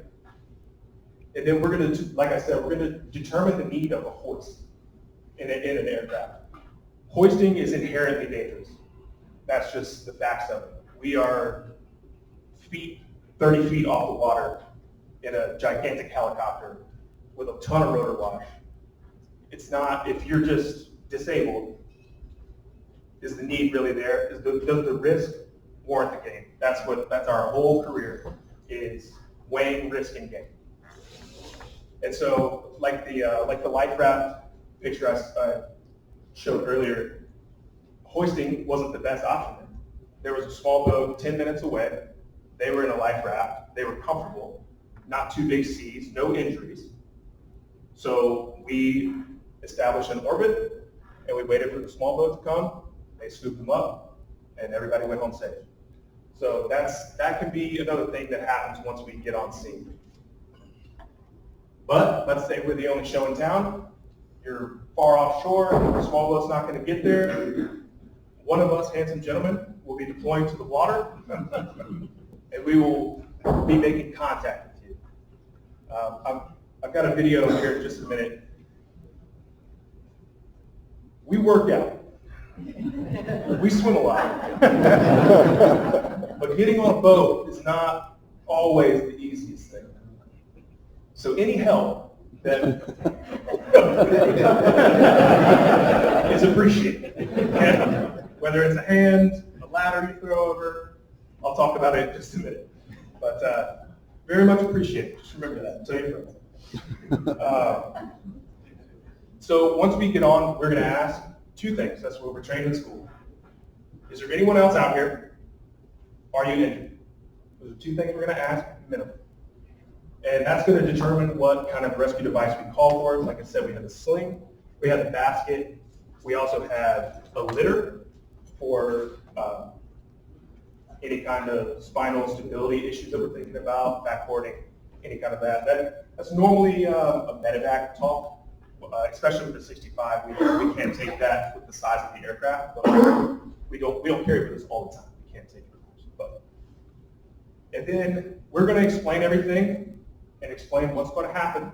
And we're going to say we're going to get, whether it's I'm going to get in the water, you're going to jump in, I'm going to take you in tow, we're going to put you in the basket, and keep your arms and legs inside the basket. Listen to the flight bank when you get up to the helicopter. I had a video, but I couldn't find it. One of my buddies, he did a medevac, and this gentleman was a handful on deck, we'll say, and he was actually the husband of the wife who was having a medical issue. It was a medevac off our cruise ship, and he went up first, and the video shows him getting to the door, and he thought that he could just jump from the basket into the helicopter. And his feet went out from underneath him. And there's about a 3-4 foot gap between the basket, and he just lands on his belly on the floor of the helicopter, and the flight mech grabs him like a tiger and pulls him in. And it is one of the most terrifying videos that I've ever seen. So the flight mech, they are professionals. They're going to pull you inside, tell you what to do, tell you where to be. Just listen to the flight mech when they get up.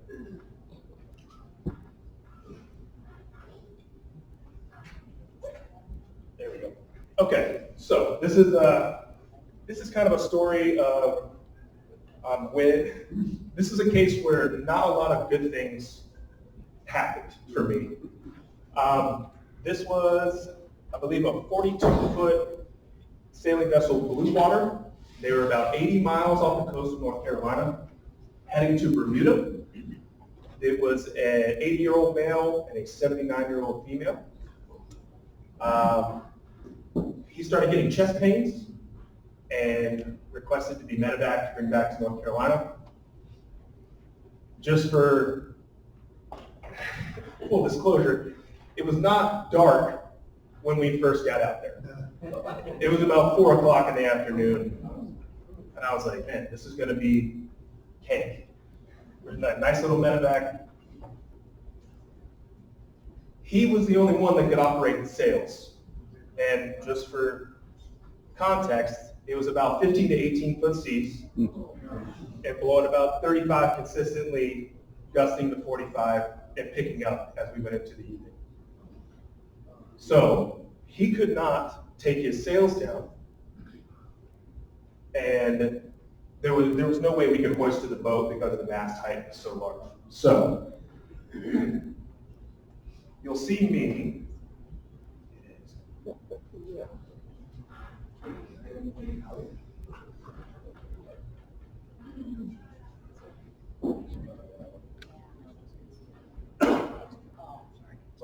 So anyway, I wish I had the video, but we go down, and at first, when we first got there, I asked him to put me in front of the boat, and I told Captain, hit me with the boat, okay? Run me over so I can grab something, right? He did not listen to that, which is fine. So we picked up and repositioned. We did that about 3 or 4 times, still nothing. And they had thrown a line off the port quarter. Is that right? Yeah. Airback guy, sorry. They had thrown a line off the port quarter. It was about maybe a 1/4 inch piece of line that I could grab onto and haul myself up on. And so in this video, you see me going down, and they had pointed up into the wind, and they had stalled for just a second, just long enough for me to grab that line. And then they fall off. Oh. And I am just along for the ride. And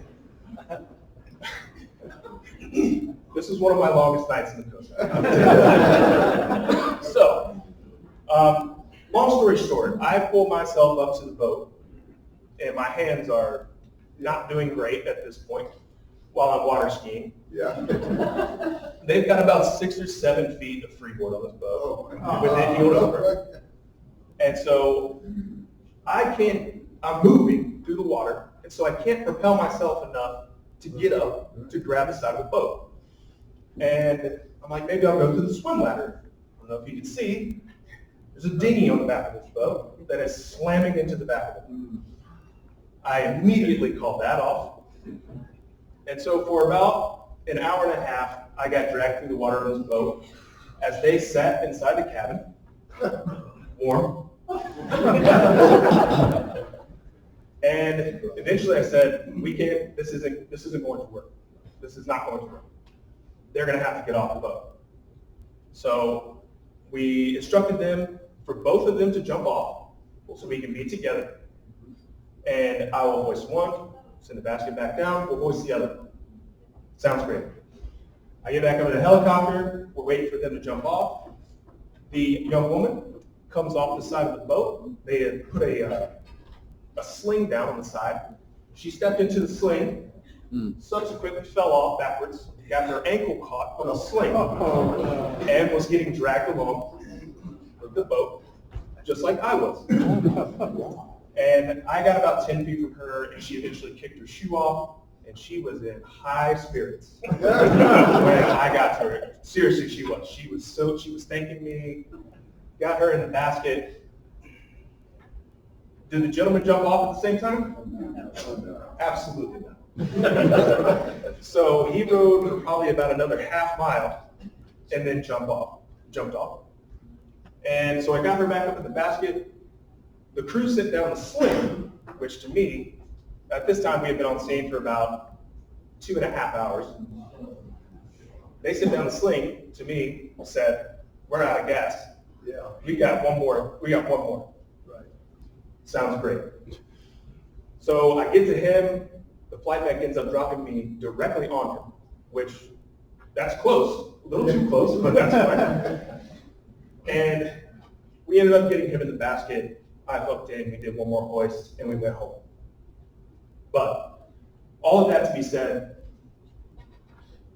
we are in the business of making bad days better, and not everything goes perfectly all the time. But being prepared and knowing what we do and how to help us can help you tremendously in a situation when things have gone really bad, right? So just some takeaways. Life jackets. Pretty simple. Filing float plans, people knowing where you are and when you're going to be back. Staying with the boat. I don't know how many cases we've had where we find boats that have overturned and the crew is nowhere to be seen. And it's really bad. It's really sad when that happens. But staying with the boat, that is a big visible object. Don't try to be a hero. Swim to shore. Stay with the boat. Don't let the first time you're seeing your emergency equipment be the time that you need to use it.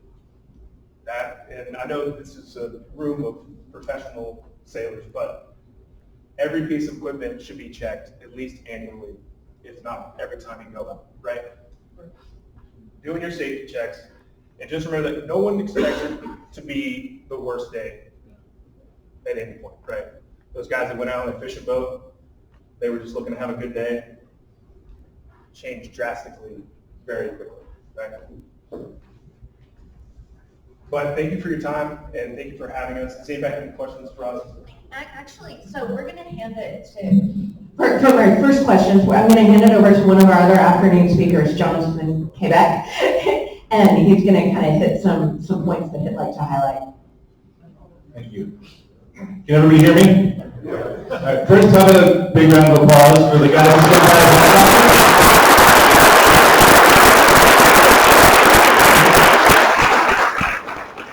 Take-home point number one is that the mustache is actually required. Every rescue swimmer I've ever met, all of them.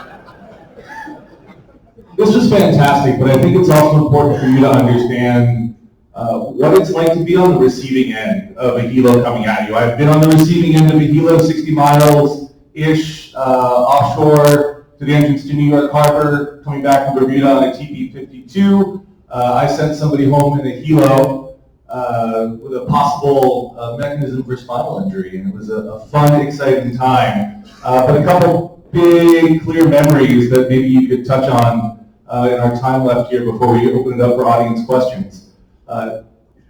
Thinking about this, the room is quiet. Is it quiet when the helo comes at you?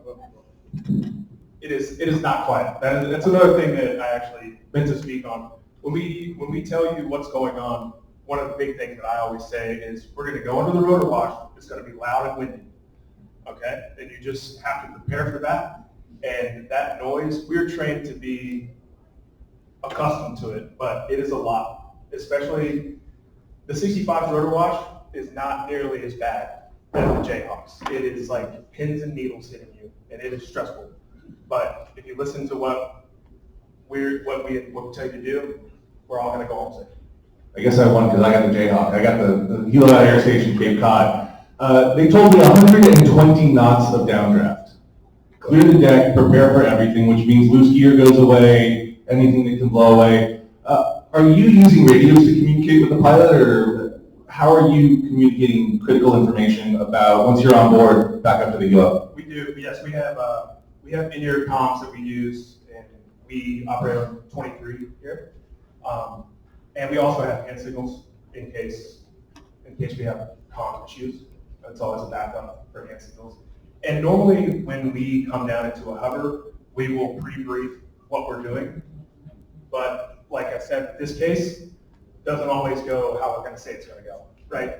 And so that's when those comms come in, where we can, on the fly, say, the sling's not working, let's do a basket.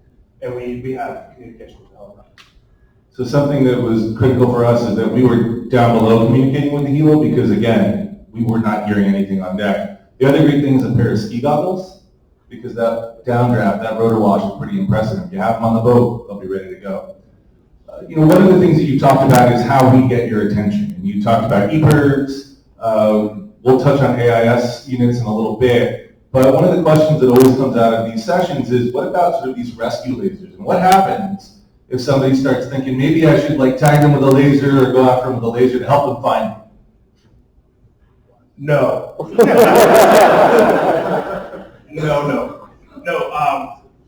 No, lasers are extremely detrimental to not only our night vision, also to our equipment that we have, and no, please. It's like I knew that question was coming. So we see you coming over the horizon, the big dramatic John Williams music score starts playing in the background, we're saved. You're going to get up to us, and are you going to launch right into that rescue, or what happens? What should we expect from a timing perspective once you're sort of on scene?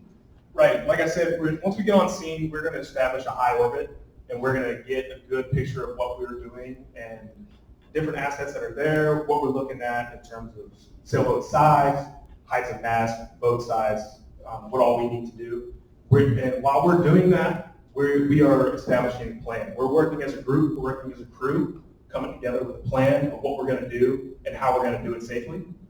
And also, at that point, we're going to be establishing comms with you, if we can, and letting you know what our plan is when we come down to a low, and then we will do a low orbit, and then we will come into a hover off wherever we need to be. So that's kind of the time frame, but it can take some time. People say, what are they doing up there? Why are they doing that? It's not a very good idea to just come in and just slam into a hover right next to a boat, 30 feet off the water, 80 miles offshore. We have to do wind calculations, power calculations, gas. We're doing all that while we're doing our orbits. So just hang with us, be patient. So when we're assisting vessels or receiving assistance from a surface asset and they throw us a heating line and set up the tow line, is it kind of the same deal? Am I playing catch with a heating line from the helicopter? It's somewhat of the same deal. Normally on hoist, if we are going to be using a trail line like that, we will send the swimmer down just to kind of help manage things, because as with the downwash and all that, the trail line can become everywhere very fast, get around ankles. But we practice that on a daily basis, going out to small boat stations and practicing hoisting. And so in that case scenario, most likely a swimmer would be coming down originally to the boat. So you're doing a throw line, it's usually like an orange spectral line, right? I can touch that, right? Absolutely. What's the thing I should never touch that comes down from the helicopter? Well, you can touch the trail line, you can help pull it in, do whatever you need to do. The hook that hooks onto the basket and hooks onto us, that is something that should never be connected to your vessel, obviously. But this is all in our brief that we will go over with you while we're establishing that orbit. The hook should never be attached. It is not a tow line. It has a 1,300-pound capacity before it starts doing really bad things. And so never attach the tow line to your vessel, or the hook to your vessel, or the tow line, really. So nothing should ever be permanently attached to your vessel. We have a few minutes left. Are there questions in the audience? Happy to over to folks. Is there Well, hang on. You don't want to yell at the people in the back. Yes, sir. Is there a static electricity issue touching the basket or anything else? Yes, there can be. It all depends on the meteorological conditions. I've been shocked once. I've heard of other people getting shocked quite a few times. But if we are in a situation where we're lowering down a basket or a litter or anything like that, we're going to be on deck. We will be on deck and be handling that hoist evolution. We are never going to send a basket down to anybody and say, you got it? That's AIMS. That's why the rescue swimmer program was established, is the Marine Electric. And the survivors, they lowered the basket down, which was standard protocol. The survivors were so hypothermic that they couldn't get into the basket, and it was a tragic loss of life. And so Congress mandated that the rescue swimmer program be started. So that's our birth, is us handling that. So it's my worst day at sea ever. I'm in a life raft, and then you unzip it and smile at me. What happens next? Well, we get down the life raft, we pop our head in, we're asking those two questions. Is anybody else out here? Anybody injured? Say no. And then us as rescue professionals, we are going to choose who needs to go first, and we are going to go one by one, and we'll explain all of that to you. And making sure that everybody has their life jackets, everybody is, no one is injured, and we're going to establish a priority. And sometimes it's just pick of the litter, and we're getting everybody home. So, Am I going to get wet? I mean, are we going in the water first to hoist, or are you pulling me right out of the raft? that is the bad thing. Sometimes we have to get more uncomfortable before we get comfortable. And I've had in this case was, I want to say November or December. And they did not have gummy suits, did not have dry suits. And they got in, and that water was cold. I was in a dry suit, and I was cold. But we got them in. We got heat in that helicopter. We can crank that thing up and get you nice and toasty. But sometimes we are going to have to get more uncomfortable before we get comfortable. Are there other questions in the audience? Coming at you, Chris. Hang on. In your sector, what type of medical assistance can you give if we have an injury on board and we're offshore? So, like I said, we're all trained EMTs.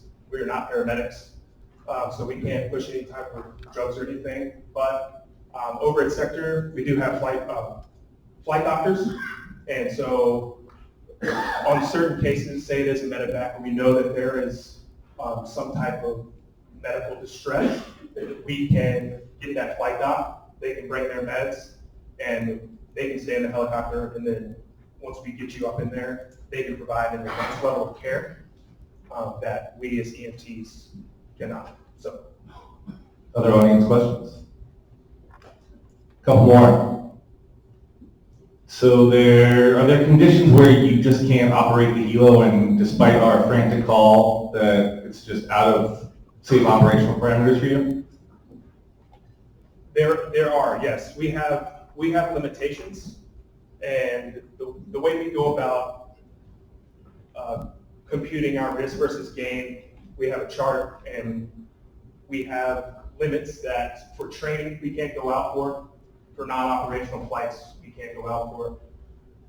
But at the end of the day, it's the crew's call, and the way that the Coast Guard has set it up, it is the aircraft commander's decision if it is to preserve life or property. It is at the aircraft commander's decision to launch. And so there are limits that we can't fly into, but it's somewhat of a case-by-case basis, but most likely we're going to launch. I guess we're very fortunate that the unofficial model is you have to go, but you don't have to come back, huh? Something like that. A question that often gets asked is, are we on the hook for the bill? No, you're not on the hook for the bill unless it is a egregious use of Coast Guard property, like our fine gentleman who procured that boat. I believe he did receive the bill in prison. And in the Dolphins, what's the total capacity? So how many people can you rescue before you have to fly back and drop off? Yeah, it's more of a weight thing. I think during some big hurricanes and big surge operations like Katrina, there's been upwards to 6 to 7 people inside of a Dolphin, and that it's pretty cramped with just me in the back, but it's definitely people on lasts, and I've also been left on scene because we've had 4 or 5 people get into a helicopter and they say, we can't really take you. You're going to have to hang out here for a little bit. And sounds good. I'll make a brief add-on to that. I don't know if this is the limit, but in 2019, anybody who was in that race may know that the Coast Guard did exceptional work in airlifting a number of people off of disabled vessels in really tough conditions. One of the boats that I talked with them, they had a crew of 6, and they had to go out and back to an air base in Port Aransas twice, so they were able to get 3 per trip on something like that. Yeah, like you said on that, there's a really good chance if you have a large crew, we're going to hang out with you on that raft, and a couple of you will go, and a couple hours later that aircraft will come back and take a few more, and we might be the last ones to leave, but we will stay with you unless there's any type of medical emergency that we need to handle on the aircraft. Coming up.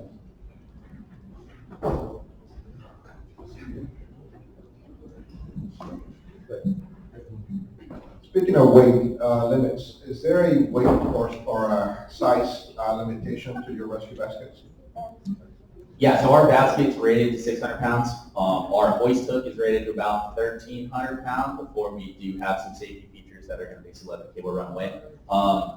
Generally, we're only going to put one person in that basket, unless it's like kids or something like that. We do have procedures where we can go up with the basket. That's kind of a, hey, we're running out of fuel and everyone needs to go now, we're not going to go situation. But yeah, most of our equipment's rated to about 600 pounds.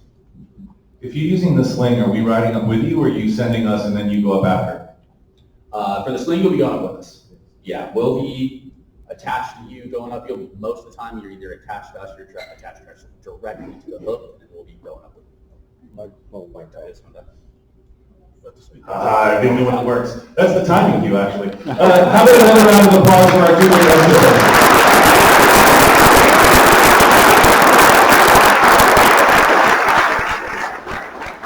I'm hoping you're going to stick around for a little bit. I'm sure folks have lots of other questions. There's a lot of great stuff happening after lunch, including talking about how you can be best prepared to interface and communicate with the Coast Guard. So you do your best part so that they can do their best part. And with that, I'm going to turn it back over to Marie. Thank you so much. Yes, I think these guys are going to be in the water this afternoon for the demonstrations. Just want to reiterate that even if you're not signed up for the all day, stick around. The most important thing is that the most people can hear all of this content as possible. That's the guiding factor here. Certification or no, everyone is welcome to everything that we've got to offer. I'm going to hand the microphone for just 2 minutes to Glenn Coralco with our local Coast Guard auxiliary for just a couple of key pieces of information. Then we'll break for lunch and then we'll dive into the afternoon. Thank you. Just a quick question, a couple of things I wanted to point out specific to this race. And thanks for the quick introduction. I'm with the local auxiliary, but I'm also work in the command center here. So for those that are not familiar with the specifics of the Coast Guard, just as you pass south of Freeport at the Colorado River, it switches from Sector Houston-Galveston to Sector Corpus Christi. So I want to pass a couple of phone numbers for the respective command centers if you want to write this down. The Sector Houston-Galveston phone number is 866-539-8114. And just as you cross south of the Colorado River, as I said, it'll switch from Station Freeport to Station Port O'Connor. That phone number is 361-939-0450. So the command center is like the initial call out and handling all the search and rescue and answering the Channel 16 Mayday calls. Other than that, I also have some stickers that over here that you could put on your vessel that give you all the instructions and the procedures on how to talk on Channel 16 and pass the Mayday information. So please come up. I'll pass that out after this. The last couple of things is we're organizing a vessel safety check day in about 3 weeks. An email will come out. It's a free safety check. We'll come out to Lakewood Yacht Club or Houston Yacht Club and do those safety checks with your vessel, and you'll get a little decal. The last, and then with regards to your VHF, the little safety DSC button on there, please register your MMSI number. And the MMSI stands for Maritime Mobile Service Identity. You can get one number and use it for your onboard VHF as well as your handheld. You can share the number between all your devices. Please register that. That's actually even more important than registering your EPIR with NOAA because you'll still get GPS coordinates, but the MMSI number is extremely important if you're going to press that DSC alert button. First thing we're talking about after lunch. So that's all I have to add. Thank you. Thank you so much. Let's have some lunch. Let's get our volunteers to take a lunchtime break, move your bodies, and we'll be back in here after lunch. Thank you. Can you point out? Yeah.